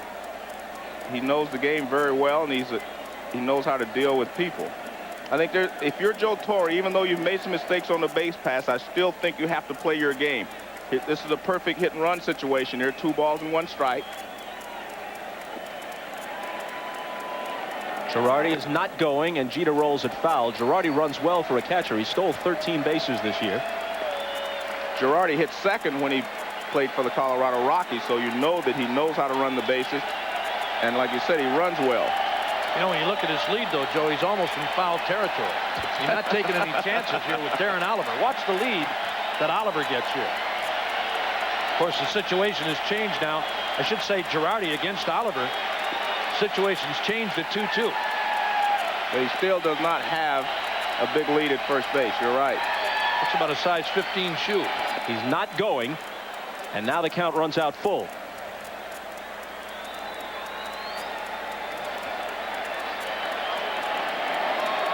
I still think if you put runners in motion, you force the other teams to make plays. You force them to move their defense around, and you put a little more pressure on them.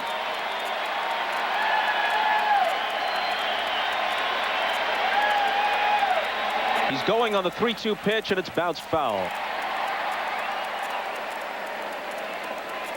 The talk of the early season in the American League was about the Yankees and how they were playing National League style baseball with Joe Torre. They were bunting, they were hitting and running, they were doing a lot of things on the bases to put pressure on the other team's defense.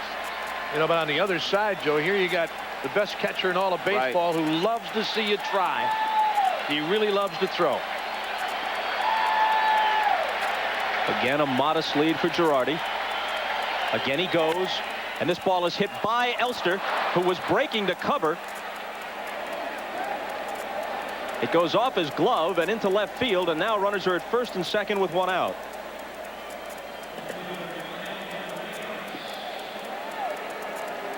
Here's that last ball hit by Jeter. And there you see Elster, that ball right off his glove. Almost made the play, but the Yankees have runners at first and second now. Girardi off and running on the pitch, but had to hold. See if that ball was going to be catchable on the line. So Jeter with his first hit of the night, and it brings up Raines, who's flied out and walked.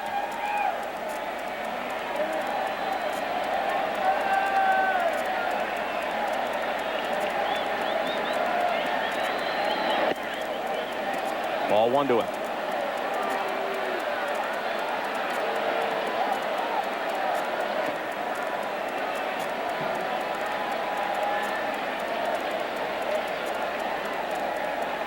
Bernie Williams is on deck, and then Cecil Fielder if the inning is prolonged.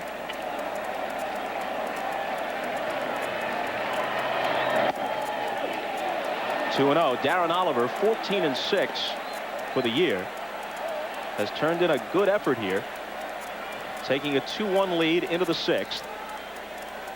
He's allowed the Yankees 4 hits. The Rangers have 5.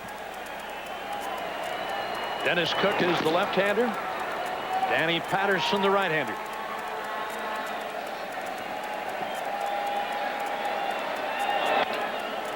In the air to left center field, Rusty Greer over there with Hamilton, and it's Hamilton for the catch. Girardi draws a throw but holds.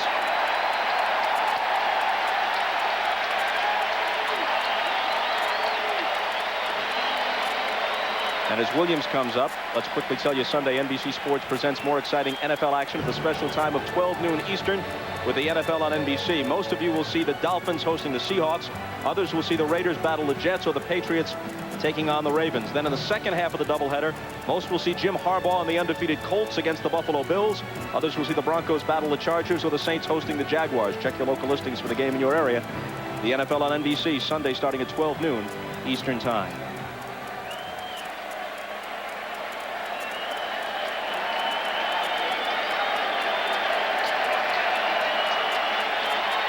Bernie Williams. He's homered and singled tonight.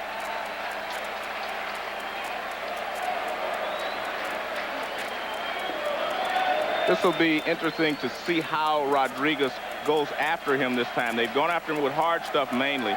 Let's see if he changes and goes off speed this at bat. A called strike. It'll also be interesting to see whether Jimmy Key comes out to start the bottom half of the sixth, because the scheduled hitter to open the inning is Gonzalez. You know, looking at both of these guys, they've really pitched well, Bob. Oliver has given up 4. Key has only given up 5 in this game, with Texas leading 2-1. They've both pitched a super game.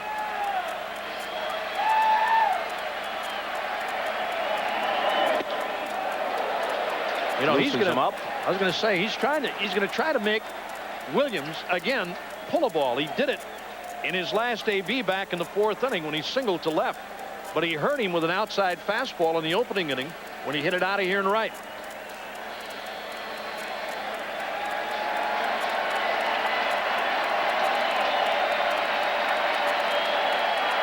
One pitch. Line softly to short. Elster has it. The Yankees leave 2. And Texas takes a 2-1 lead to the bottom of the 6th, and it looks like Jimmy Key is heading for the clubhouse. Jimmy Key is out. Jeff Nelson is in. First man he'll face is Juan Gonzalez. Here's what Gonzalez did to Key back in the 4th. After lining one foul with home run distance down the left field line, he went to right center for his 4th home run in this, the 3rd game of this series. He had 47 during the regular season. Johnny Oates touting him as an MVP candidate. You can make a heck of a case for him, but then too there's Alex Rodriguez and Albert Bell and maybe Mo Vaughn and others. Although I think with the expanded playoffs now, if you have 4 teams making the playoffs, it becomes harder and harder to make a case for a player on a team that does not make it to postseason, even though Rodriguez had a mind-boggling season in Seattle. I agree with you, Bob, because you know, you have to go with the winners. I think with all these divisions now, winners and the playoff teams, you're right.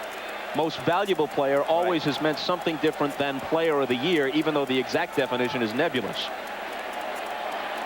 The 1-0 pitch. And I agree, because I don't think there's anyone more valuable to their team in the National League even than Barry Bonds was to the San Francisco Giants, but they almost lost 100 ball games. He can't be the MVP. It always comes down to the same factor every year. The guy on a club that wins, if he's had a big-time year, he's in. Well, look at Mark McGwire's slugging percentage, on-base percentage, and home runs per time at bat. All of his figures are Ruthian in dimension, but his team was not in the race. How about the kid up in Seattle? Gonzalez pops it up, and it looks as if they have retired him, which is cause for celebration in the Yankee dugout. One good thing from the Yankee perspective, all 3 of Gonzalez's at-bats have been leading off the inning. The 1st, the 4th, and now the 6th, so he has never had a chance to hit with men on base. Al, here's the last pitch from Nelson. That's a breaking ball around the outside corner, and Gonzalez pops it up. You know, when he hit the home run, it was one of the better pitches that Jimmy Key made on him all night long, and he hit it out of here and right.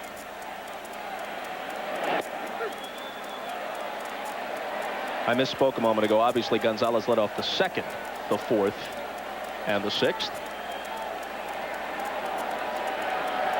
Be quite a story if Johnny Oates made him his leadoff man. I'll tell you what, it'd get you a run in a hurry, wouldn't it? 47 times. Oates told us an interesting story the other day. He has Gonzalez in right field this year. He had played left primarily in the past, and part of Oates' thinking was that he wanted Gonzalez to interact with the fans who are closer to the right fielder than the left fielder here. And Oates was thinking back to the 1984 Cubs. He was a coach under Jim Fry for that team. And Gary Matthews used to go out to left field before every inning and stir the crowd up. They'd all stand and wait until Gary Matthews, who was known as the Sarge, gave them that salute before they'd sit down.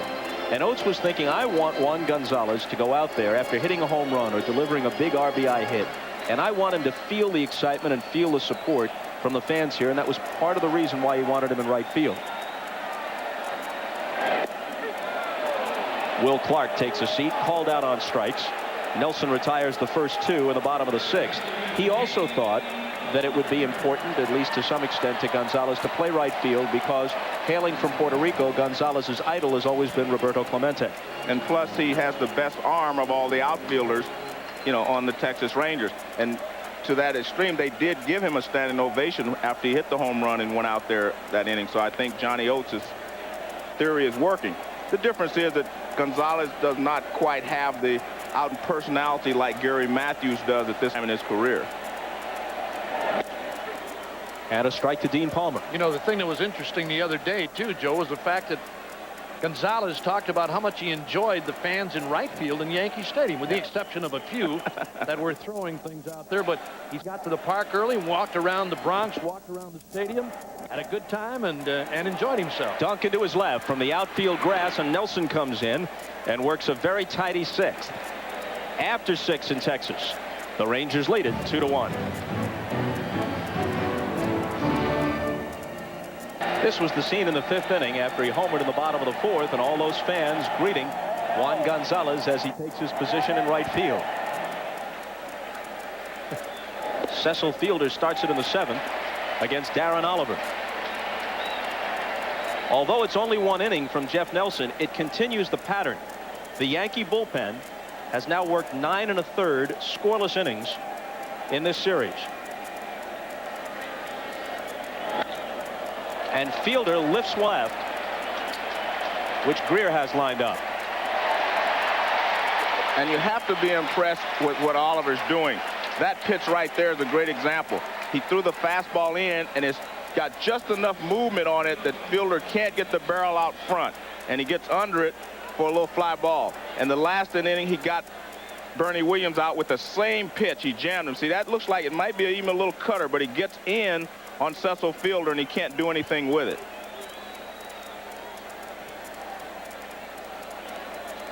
Tino Martinez 0 for 2. The Rangers have the obvious advantage in power. The Yankees have the clear advantage in terms of the quality of their bullpen. In game one, they couldn't get into the Ranger bullpen. Burkett went all the way. And they couldn't get the lead except 1-0 early to get their own bullpen in there to protect it as Cone was hit hard. McLemore throws Martinez out. Then in game two, in desperation, Joe Torre had to go to Mariano Rivera and John Wetland when he was behind just to try to keep the game close and give them a chance to catch up, which they did. And when they got into the Ranger bullpen, they were able to make some hay. Well, he's getting into that Mariano Rivera area again. But you know, the one thing, and Joe touched on it just a moment ago, this guy is doing most of his good work with a fastball. He challenged Cecil Fielder his last time up, threw 2 fastballs by him, and then got him looking at a called strike on a curveball. And here this time, bang, fastball, and really jammed him. Now Darren Oliver, go ahead. Be interesting to see how hard this guy is throwing at this time in the game, Bob. If he's still in that 90+ range or not. It looks like he is.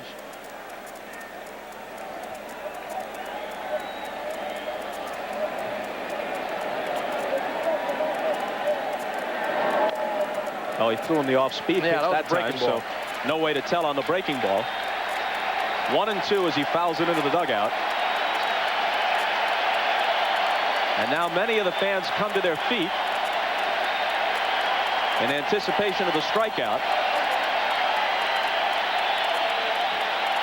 Oliver has fanned only 2, but he's been very effective. He has never retired Duncan. Duncan has been to the plate against him 5 times in his career, including twice tonight. 4 hits and hit by a pitch.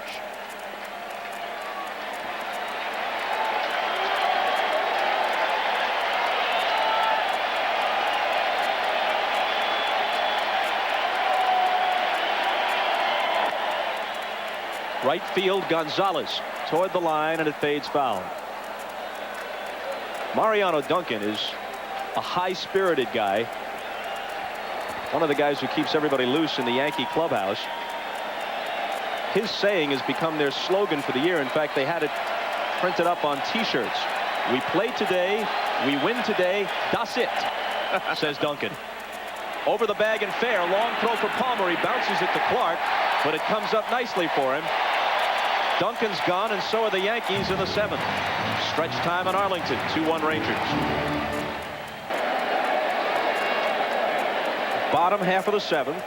Tettleton, McLemore, and Elster, the bottom of the order for Texas. Leading 2-1. And a strike from Jeff Nelson. 2-5-1 for the Rangers. They've left 4. 1-4-1 for the Yankees. They've left 2. There you see what Mickey Tettleton has done. He's had a tough playoff thus far. Nothing for 8. Backdoor breaking ball that time. Nothing in 2. Let's take a look at this ground ball. Now, this is a fair ball. Watch.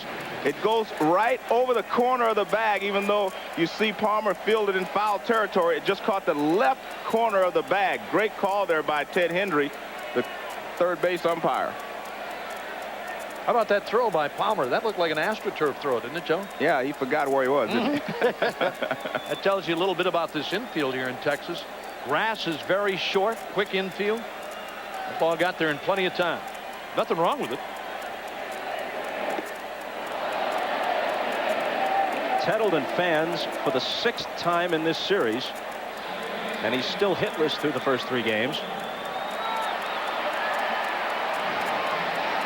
Sunday at 8 Eastern, 7 Central. You want to check out 2 all-new must-see comedies. First, Third Rock from the Sun with Emmy winner John Lithgow. Plus, we have the all-new Boston Common starring Anthony Clark. Third Rock from the Sun and Boston Common Sunday after Dateline on NBC.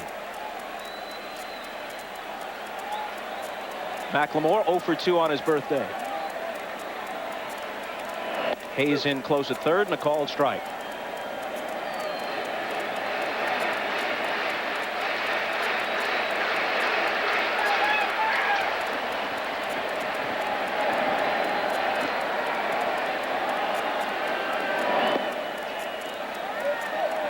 One and one.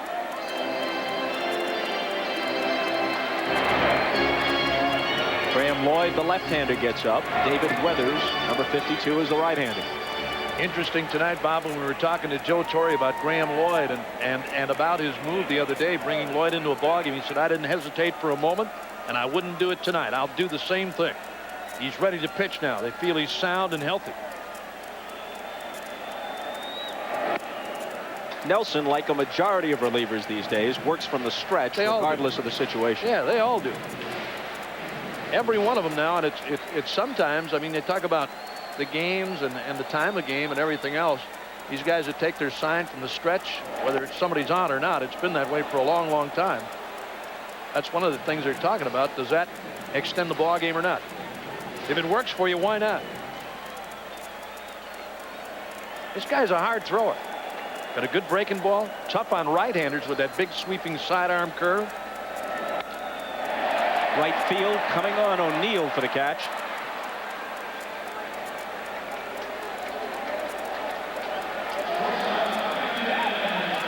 So Nelson has retired 5 straight hitters. The Yankee bullpen continues to do excellent work. Now they talk about playing hitters against certain pitchers. It's amazing sometimes how hard balls are hitting. They're right at a guy, or an outfielder makes a step or 2 in, or one to his left, one to his right to make a catch. The charts that they have on hitters, every one of them. If you make the right pitches, Joe, normally you're going to get the guy. You got a chance anyway. Elster popped out and walked. Takes a ball, and the Yankee 8th, the scheduled hitters, are Paul O'Neill, Charlie Hayes, and Joe Girardi. Joe Torre has some real options on his bench from both the right and left side. If the Rangers should switch to a righty, he's got Strawberry and Boggs. If they stick with Oliver or go to another lefty, he's got Leyritz, Ruben Rivera, who's a good young hitter, And Luis Sojo's 6 for 12 lifetime against Oliver. 2-1. Talked about Jeff Nelson being a hard thrower. That last fastball, 92.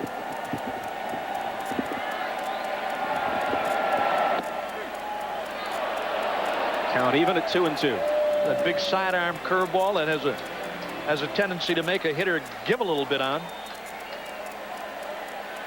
That's what you see as a hitter right there. Sidewind and breaking ball around the outside corner about knee high.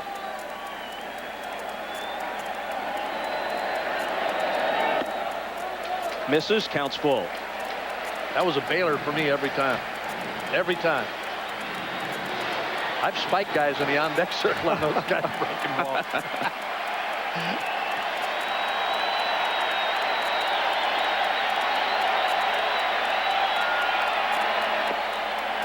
And Elster draws another walk. Second time he's trotted down to first tonight.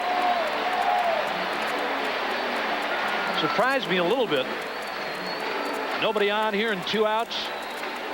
And a 3-2 breaking ball to Elster with Hamilton coming up. Here it is again. Off the outside corner, big sweeping curveball. He puts him on.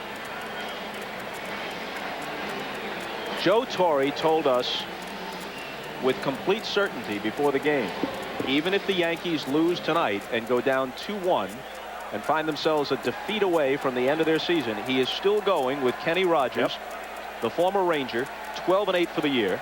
Bobby Witt is the certain starter for Johnny Oates Rangers. He was 16-12. Hamilton fouls it off. Rogers 16-6 lifetime in this park. How about the reception that he got upon his introduction tonight? Not too friendly here. Well, they used some of his statements he made when he left here last year as motivation right. in spring training. You know, he said this franchise was not a winner. They'd never won anything, and he wanted to go pitch for a winner. I don't think he meant it. He was trying to be vindictive. He was, in his mind, stating a fact. That's why he was leaving. Back to Nelson. And he works another effective inning. 6 outs left for the Yankees. They trail by 1. Game 3 at Arlington. Here that this is a bye week for the Cowboys. They won on Monday against the Eagles to take their record to 2-3. So at least for the time being, the sports focus in this town is on baseball for once, and Johnny Oates talked about that with us earlier tonight. I've tried to let everybody know that Metroplex area is plenty big for all of us. It seems sometimes they're trying to play us against the Cowboys or the Cowboys against us. This is their off year. This is our time to shine. But there are a lot of good sports fans in the Metroplex area, and I think they're just learning what it's like to have a baseball team to pull for in October. It's the first time it's ever happened, and they're really excited about it. Well, here's some evidence. First time in 25 years they're in the playoffs. Earlier today, folks camping out. World Series tickets go on sale tomorrow here. Oliver working to O'Neill, and ahead of him 0-2. You can't help but marvel at what Juan Gonzalez has done. He's the story of the series. But Darren Oliver, the number 3 starter, has held the Yankees at bay since an opposite field homer in the first by Bernie Williams. Did O'Neill check his swing? Apparently he did. 1-2. And he has kept the bullpen out there beyond the outfield wall. Which is not to say that the bullpen for the Rangers is totally ineffective, but it just doesn't compare to the Yankees. Called third strike. That is a knee buckler right there. That is a hard breaking ball. He threw him a mediocre speed breaking ball the pitch before, and this one is hard. He doesn't start this one away from him. He starts this one at him. Watch where this pitch starts. Starts right at O'Neill. Look at him bend his knees. That buckles your knees. No chance. Beautiful pitch there. He's allowed the Yankees only 4 hits tonight. Paul O'Neill now 1 for 12 in the series. Charlie Hayes hit the ball hard his last time up, but lined out to Hamilton in center. Benching Boggs, even against the left-hander, would have been unthinkable in years past, and this one is lofted to left. Greer started in, now drifts back, edge of the track. 2 out of the 8th. This year, though, Joe, Boggs hit just .268 against left-handed pitching. Well, not only that, Charlie Hayes has some power, as we just saw there. He just missed hitting that ball out of the ballpark. And the Yankees' lack of power is another reason that they start him against certain left-handed pitchers. Darren Oliver hasn't been in the big leagues long enough to get a real good reading on him, but I tell you what, just from watching him tonight, he can see the goal line. He knows where it is. Oh, yeah. He looks like he's better right now than he has been the entire ball game. He's throwing the ball better. His control seems to be better. I think he seems to be in complete control of what he's doing out there. This is surprising, Joe. Only 89 pitches for Oliver in this game. I think he's only shaken Rodriguez off one time tonight. They've been right on. Girardi bounces one toward McLemore. Park stays on the bag. A 1-2-3-8. Still 2-1 Texas, trying to take a 2-1 lead in the series. Has had an adventurous night at first base. He manages to stay on the bag here on the throw by McLemore to retire Girardi. He's on it. Very close play and a good call. Jim Welke. There you see the grab, and he's on it. Good play by Clark. Yep. Will the thrill? Jeff Nelson, third inning of work. Rodriguez, Greer, and that man Gonzalez against Key. Rodriguez was 2 for 3, including an RBI double. It's that double in the 5th that stands as the difference. It snapped the 1-1 tie. Jade Rodriguez changes his style a little bit here against the hard-throwing Jeff Nelson. Against Jimmy Key, was strictly trying to go to right and did. Now he's got Nelson, the right-hander, with the big breaking ball. They're playing him straight away.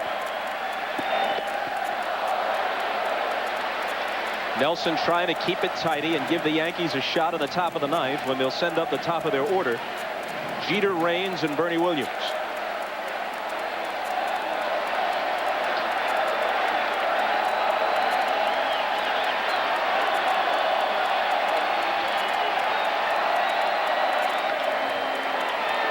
Bounce to Martinez, unassisted, 1 out.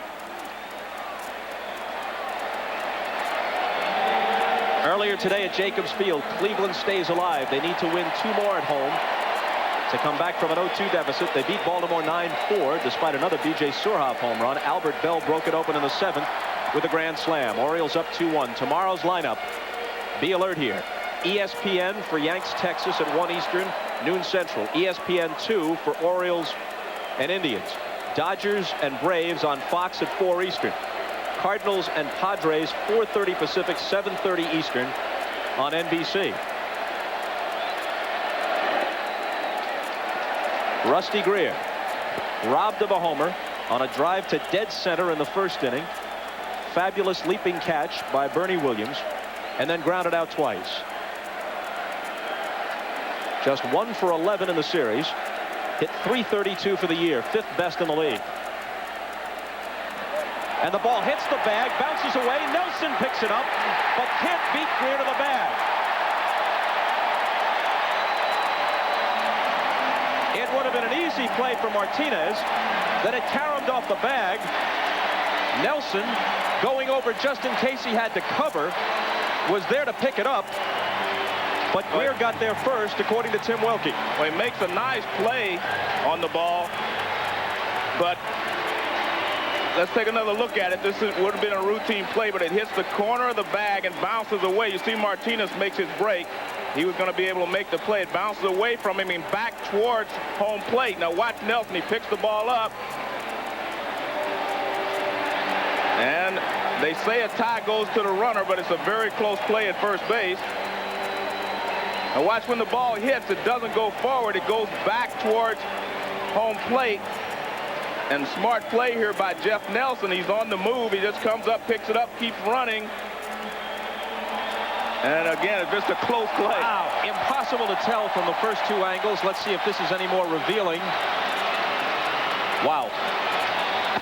You can't say he got it wrong. Let's put it that way. That's exactly right. And that tells you how good these umpires really are, because we're watching it 3 or 4 times in slow motion, and we cannot determine whether he was safe or out, and the umpire had to make the decision. Look, a tie right there. You're right, Joe. But we get a 5 or 6 looks at it, and the umpire had to make the call on the spot. You know, that ball looked like it almost hit behind home plate. And how important is it? It means that Gonzalez bats with a man at first and 1 out. If he bats with 2 out and the base is empty, they just pitch around him. In the air to center. Williams going back. It's going to stay in the park. Tagging is Greer. He sprints for second and dives in safely on a heads-up base running play. That's a play that you don't see often enough. You're exactly right. A lot of runners just go halfway on the play. Greer knew that Bernie Williams was going to catch it, but he would be backing away from the infield. So he goes back right there to tag up. Smart play. And he goes in head first, just ahead of the throw from Bernie Williams. And he gets himself into scoring position. And how big would that insurance run be here in the bottom of the 8th inning? Well, now first base is open. Left-handed hitter Clark at the plate. Right-handed hitter Palmer next. And let's see if they walk him. And they will.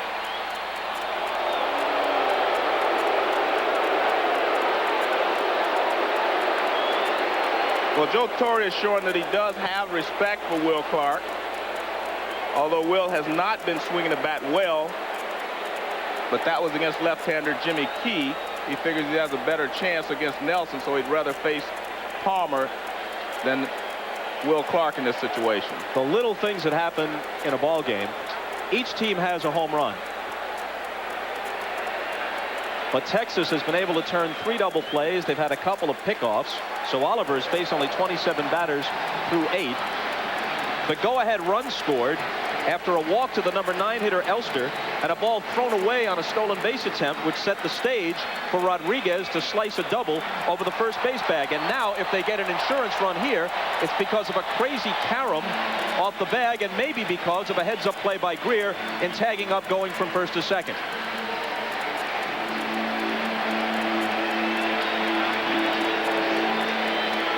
That's Juan Gonzalez after flying out, not showing any disappointment in being held hitless.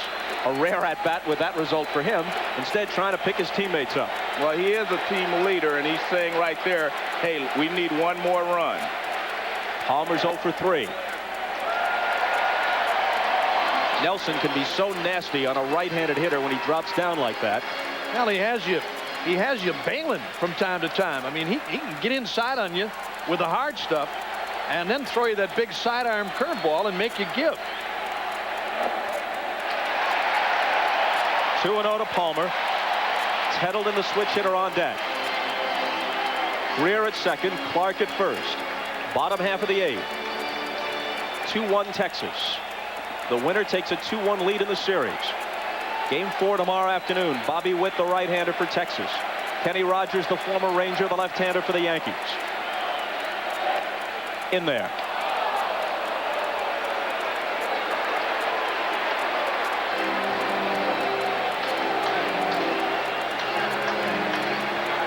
Here it is again. That's what we're talking about right there. That nasty sidearms. That's his fastball. Saw that little spin on that ball to make it come back into a right-handed batter. Popped up. Let's see if it's playable. Girardi off with the mask, but it's a few rows in. You know, the other thing, too, Joe, tonight, looking at Tim Cheaty, he's called a heck of a ball game. Yes. He really has. He's done a heck of a job behind the plate. Well, I think all the umpires have done a great job on the foul balls down the line, the close plays at first base. This has been a well-umpired ball game. Play at the plate when Rodriguez blocked Raines out of there. Cheetah was right on it. Yeah, he's done a good job. He really has. Jeff Nelson trying to do, by himself in this case, what the Yankee bullpen did in Game 2. Keep it close. Give his team a chance to come back from a deficit. In this case, it's only 1 run. But the way Oliver has been throwing, it looks big.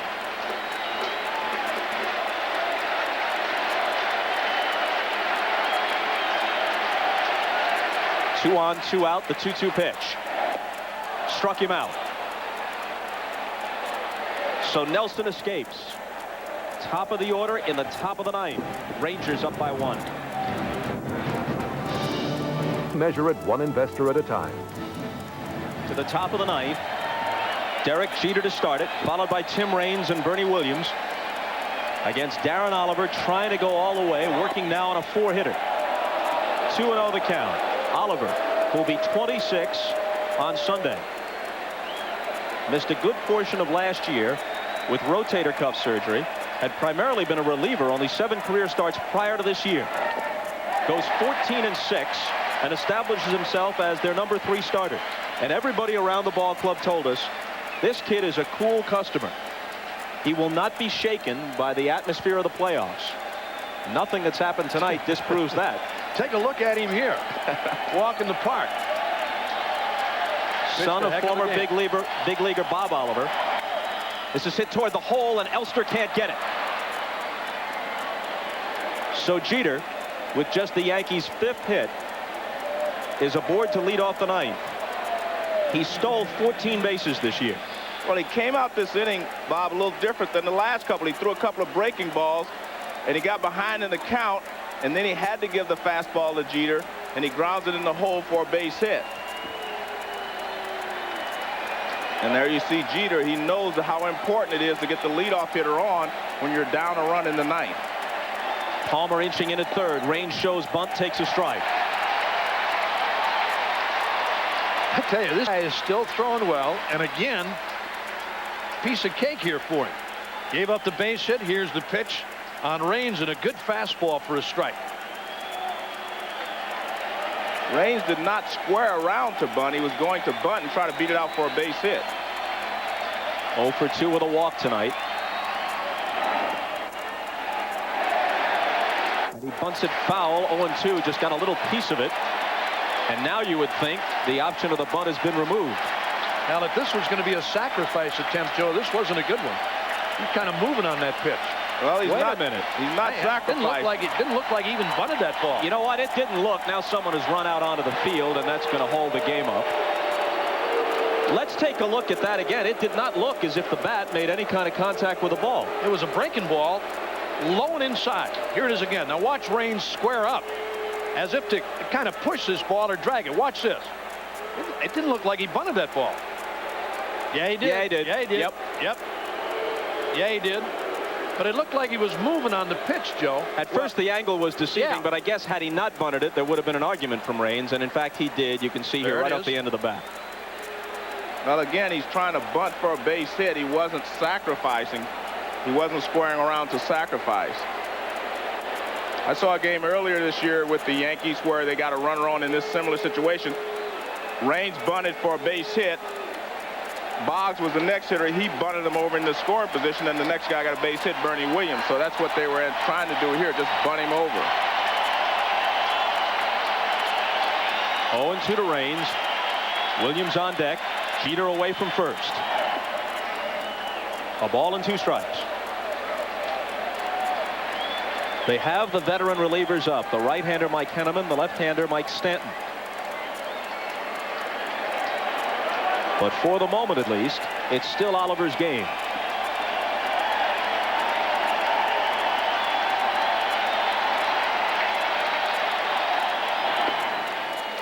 I tell you what, he definitely is in control of his emotions out there. To be able to turn and throw to first base like that, he did that earlier in the ball game and picked the runner off. It's turned into a double play. But he doesn't forget about the runner at first base. A lot of pitchers in this situation just worry about the hitter. Jeter has a modest lead, and now it's 2-2. We're in the 9th.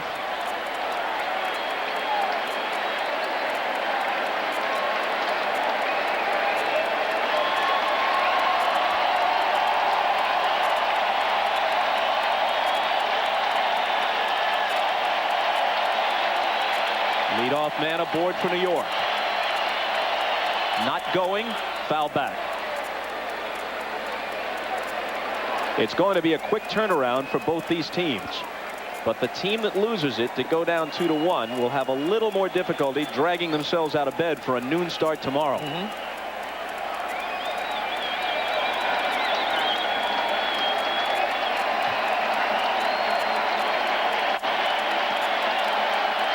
Oliver peering in for his sign from Rodriguez. And here it comes to Raines. Full count. He was ahead of him 0-2, and now it's full. He didn't miss very much with his breaking ball, just off the inside corner. Here it is again. Curveball. And just missed the inside. Don't be fooled by Raines' reaction. That ball was a lot closer than it looked to the inside corner.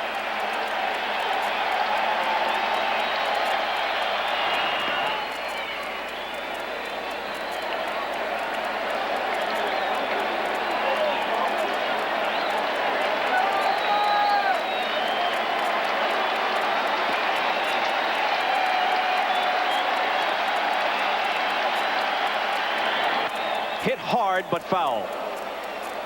And they did not have Jeter running there.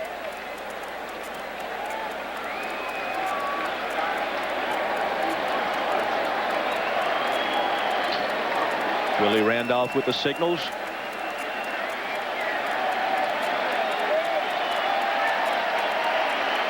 Jeter, the almost certain American League Rookie of the Year, opened the ninth with a single.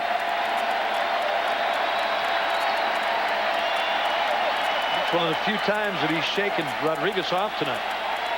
Again, not going. Hit hard, and Elster can't get it with his dive. Jeter is around second. Jeter is on his way to third. Hamilton's throw is into second, and the Yankees have runners at the corners with nobody out. Well, the Yankees have shown what they're made of right here, Bob. I mean, Jeter leads off with a base hit, and so does Tim Raines, and Jeter does not hesitate rounding second base. He just heads right on around to third base.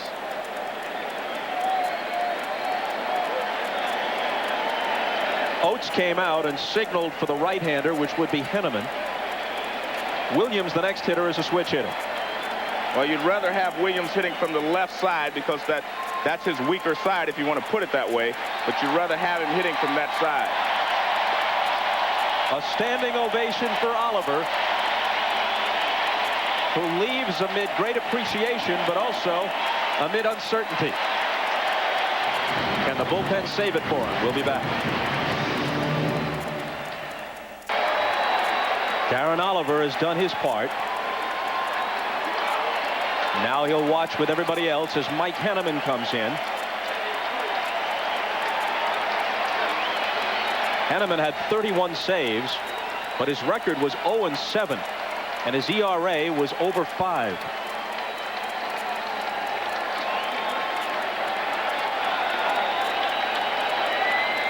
He converted 31 of 37 regular season save opportunities. He's 34 years old, out of St. Charles, Missouri. Tiger closer in the late 80s and early 90s, as you might recall. Bernie Williams. 2 for 3, a homer and a single, and lifts this one to right. Gonzalez has to drift back, and this is going to tie the game. Jeter tags. Gonzalez's throw is to second, and it's tied at 2 in the ninth. Good job by Bernie Williams to walk up there and get that sacrifice fly on the first pitch. Well, Darren Oliver cannot win, and there's still a possibility, cruel and unfair as it might be, that he could lose. Raines, the runner at first, is his responsibility.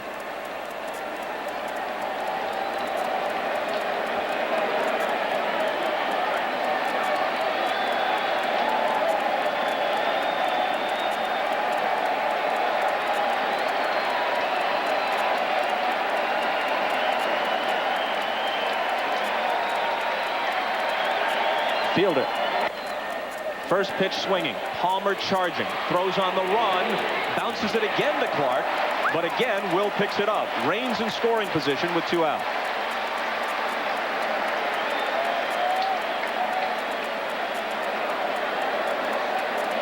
Again, the charge by Palmer. This is a relatively easy play. Comes up with the ball. And again, tough chance, but Clark handled it easily. Here it is. Little bouncer hit by Cecil Fielder. Palmer makes the grab easily. And then on the run with the sidearm throw, Joe, as we saw on a couple of other occasions. Game 2, namely, where he came up with that sidearm throw on the bunt and threw it away. Nice play by Clark. Here it is one more time. That's from game 2. The throw, and McLemore can't handle it, and Jeter scored.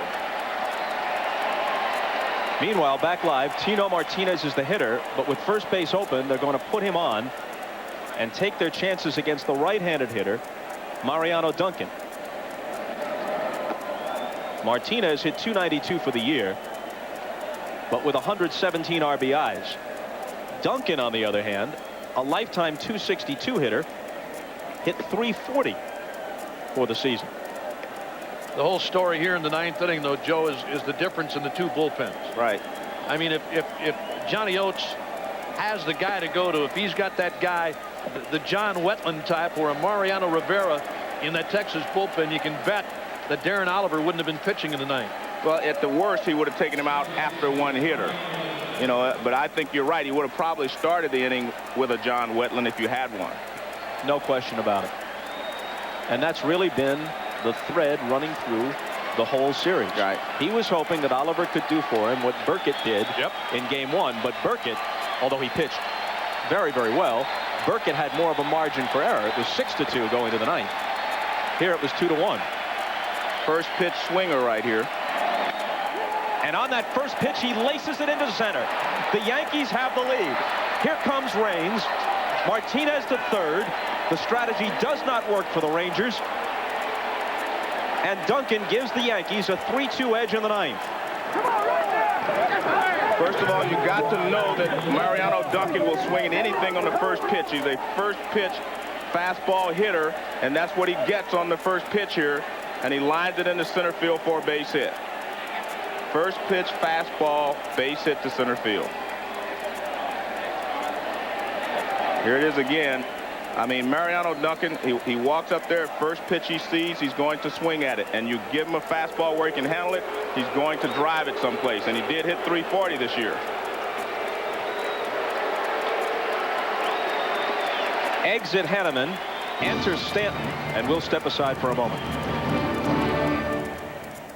Since we've had the camera on Henneman and Oliver, not a word or a glance has been exchanged. The veteran could not hold it for the young left-hander. Not only is the lead gone, but Oliver now stands to be the loser. Ruben Rivera comes on with Stanton, the left-hander, in the game. Rivera will bat for O'Neill.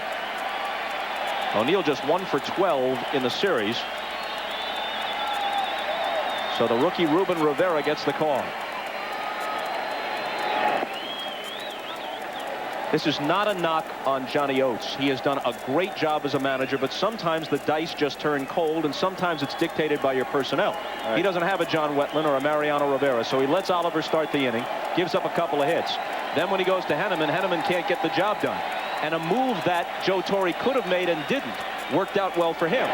He decided he would not go to a guy like Wade Boggs, who could have pinch hit for Duncan against a right-handed pitcher. He could have gone to Wade Boggs. He had Darryl Strawberry, but Boggs might have been the more logical choice. Instead, he stayed with Duncan, and Duncan on the first pitch delivers the go-ahead hit. Sometimes what you decide not to do, as important as the move you make. 2-1.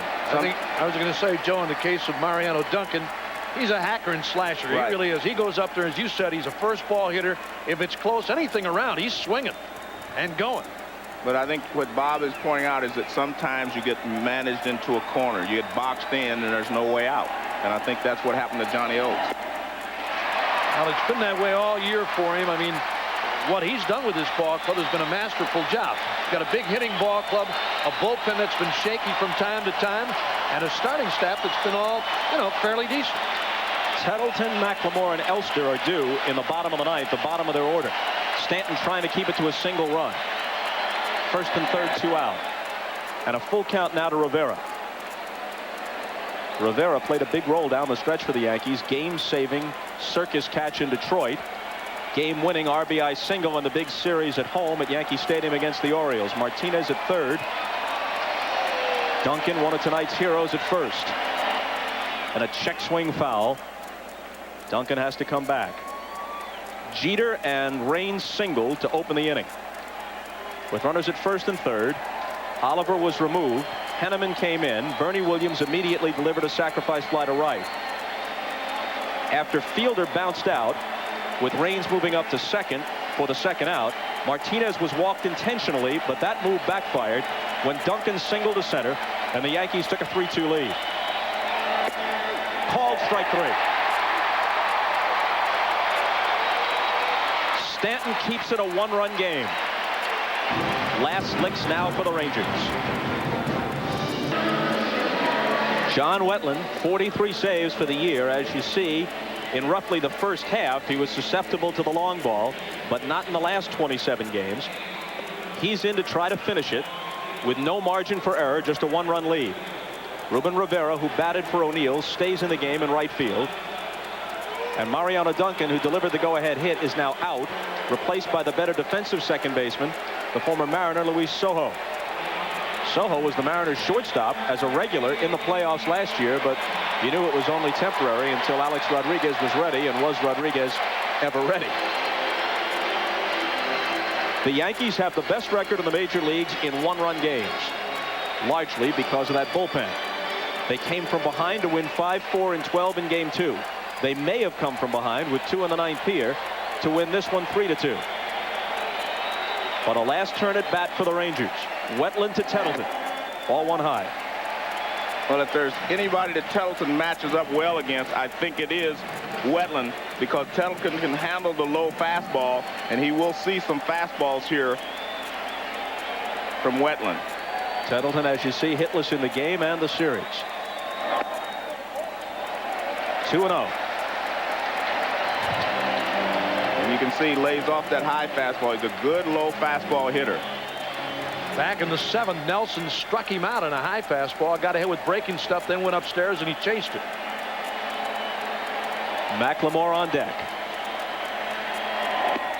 In there. In contrast to the Yankees, the Rangers do not have an especially deep bench.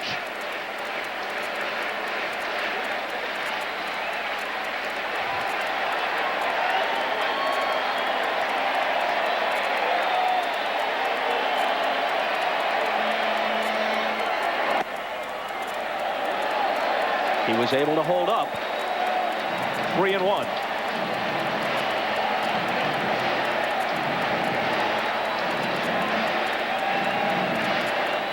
Mickey Tettleton on that 2-1 offering.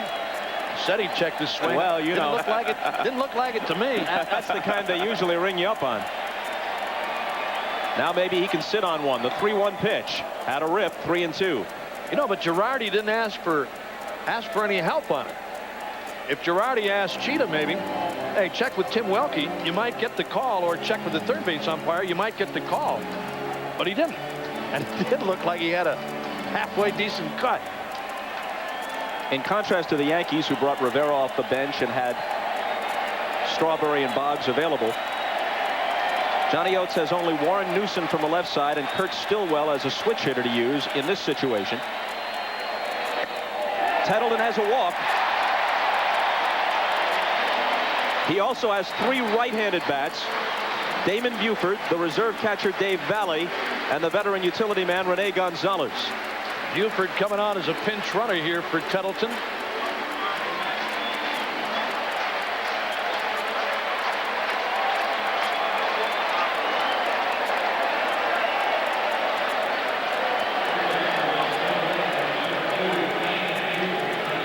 And if the game is prolonged, Buford can just occupy the DH spot, and Oates can decide what move he wants to make when it comes around again.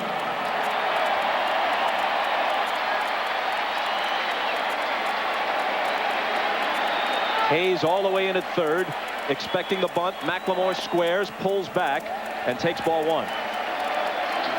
Well, Buford runs well at first base. I don't anticipate a steal in this situation, but Wetland is easy to get a good jump off of. He has the high leg kick, and you can read him pretty easily, but in this situation, you definitely do not want the tying run to be thrown out trying to steal. If you have enough confidence, you let him go, though. He stays put. McLemore bunts, deadens it well. Hayes barehands it, takes the play at first, with Sojo, the second baseman, covering. And Buford moves up to scoring position with 1 out.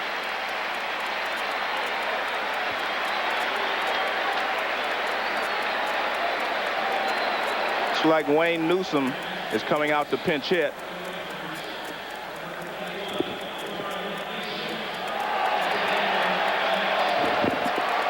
Warren Newsom will be the pinch hitter.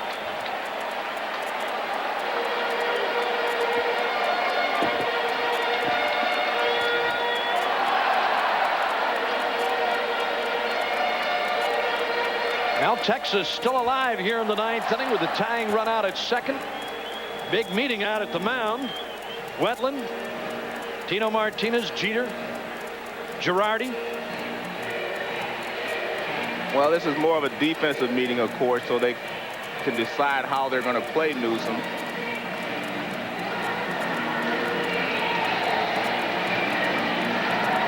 For the year, Newsom hit .255 with 10 homers and 31 RBIs and 235 at-bats. He's got a little pop, Bob, but looking at Wetland here, if you're going to get him, you better get out in front in a hurry if you're going to pull him. Darrell Hamilton, the leadoff man, is on deck. 1 out in the 9th. A single could tie it. Ball 1. Another nice play by Joe Girardi on a breaking ball from Wetland in the dirt.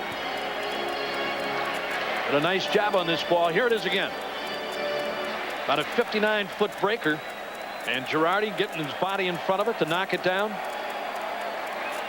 That's twice tonight that he's saved a wild pitch in a big situation.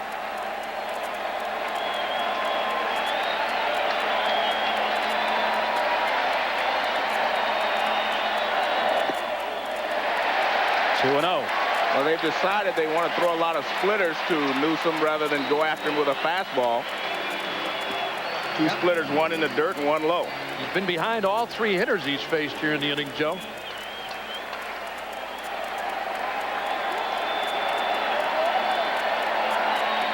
The 2-0 pitch is a called strike. In the outfield, Raines has a relatively weak arm.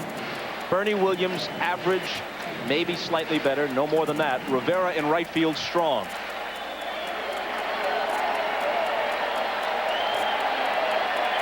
The 2-1 pitch. Bounced over the head of Wetland. He retreats to grab it, whirls and throws and got him. Great play. I mean, that is a great play under pressure. He knows if he doesn't get him, you got runners at first and third now with 1 down. I mean, he backs off the mound, and there's nothing tougher than going backwards on the mound because you're going down a slope. Ball is hit right on top of the plate, high bounce. Now watch him, he's going up and then back downhill.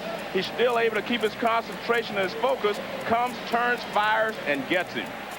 This is where that 99-mile-an-hour fastball comes in handy because an average pitcher couldn't make this throw and get him out. Look at this. He runs up the hill, then down the hill. That's what makes it so difficult. And then he just turns it loose. Good stretch there by Tino Martinez. And now he's only 1 out away. Just a good play there by Wetland. Now it's up to Hamilton. A single and 4 trips. And Girardi, who has blocked more than his share of potential wild pitches tonight, becomes a key man here. Although Wetland doesn't throw many in the dirt. On the outside corner for a strike. Even go back to that pitch that he blocked just a moment ago, Bob, which would have put a runner at third, and that big bouncer hit by Newsom and runs in.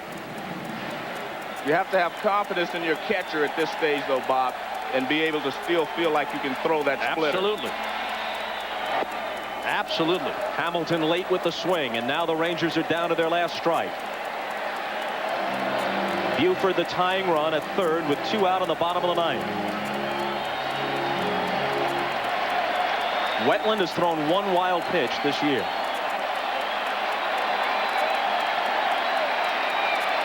Here it is on 0-2. Hamilton lays off. I think if you're Wetland in this situation, you just throw him your best fastball. That's it. Hamilton, not a good fastball hitter, good hard fastballs anyway. You can throw the ball by him. He's a little late. Why risk bouncing that splitter? Ivan Rodriguez is on deck. Yeah. Struck him out. The difference in the game in this 9th inning and now in 2 out of the 3 games in the series is very simply the bullpens.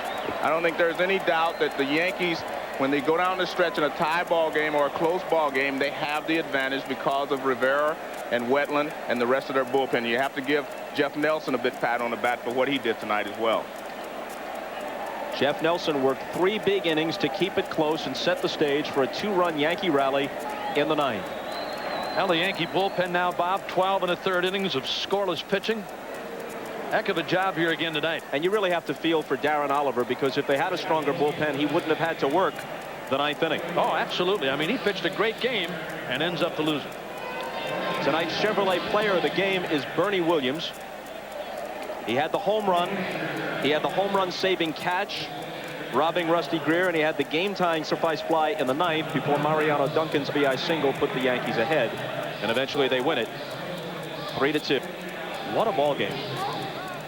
This is what playoff baseball is about. These 2 clubs are back out here for Game 4, noon Central, 1 Eastern time on ESPN tomorrow. Joe, Bob, and I hop on a flight to San Diego. Game 3 of the Padres and the Cardinals from San Diego tomorrow night. So for our director, Andy Rosenberg, our producer, David Neal, and the entire crew, Jeff Sleed, Elliot Kalb, Bob Uecker, of course, Joe Morgan, I'm Bob Costas. A taut, interesting ball game, and the Yankees now a win away from the LCS, but they need 1 more here in Texas. Good night, everybody.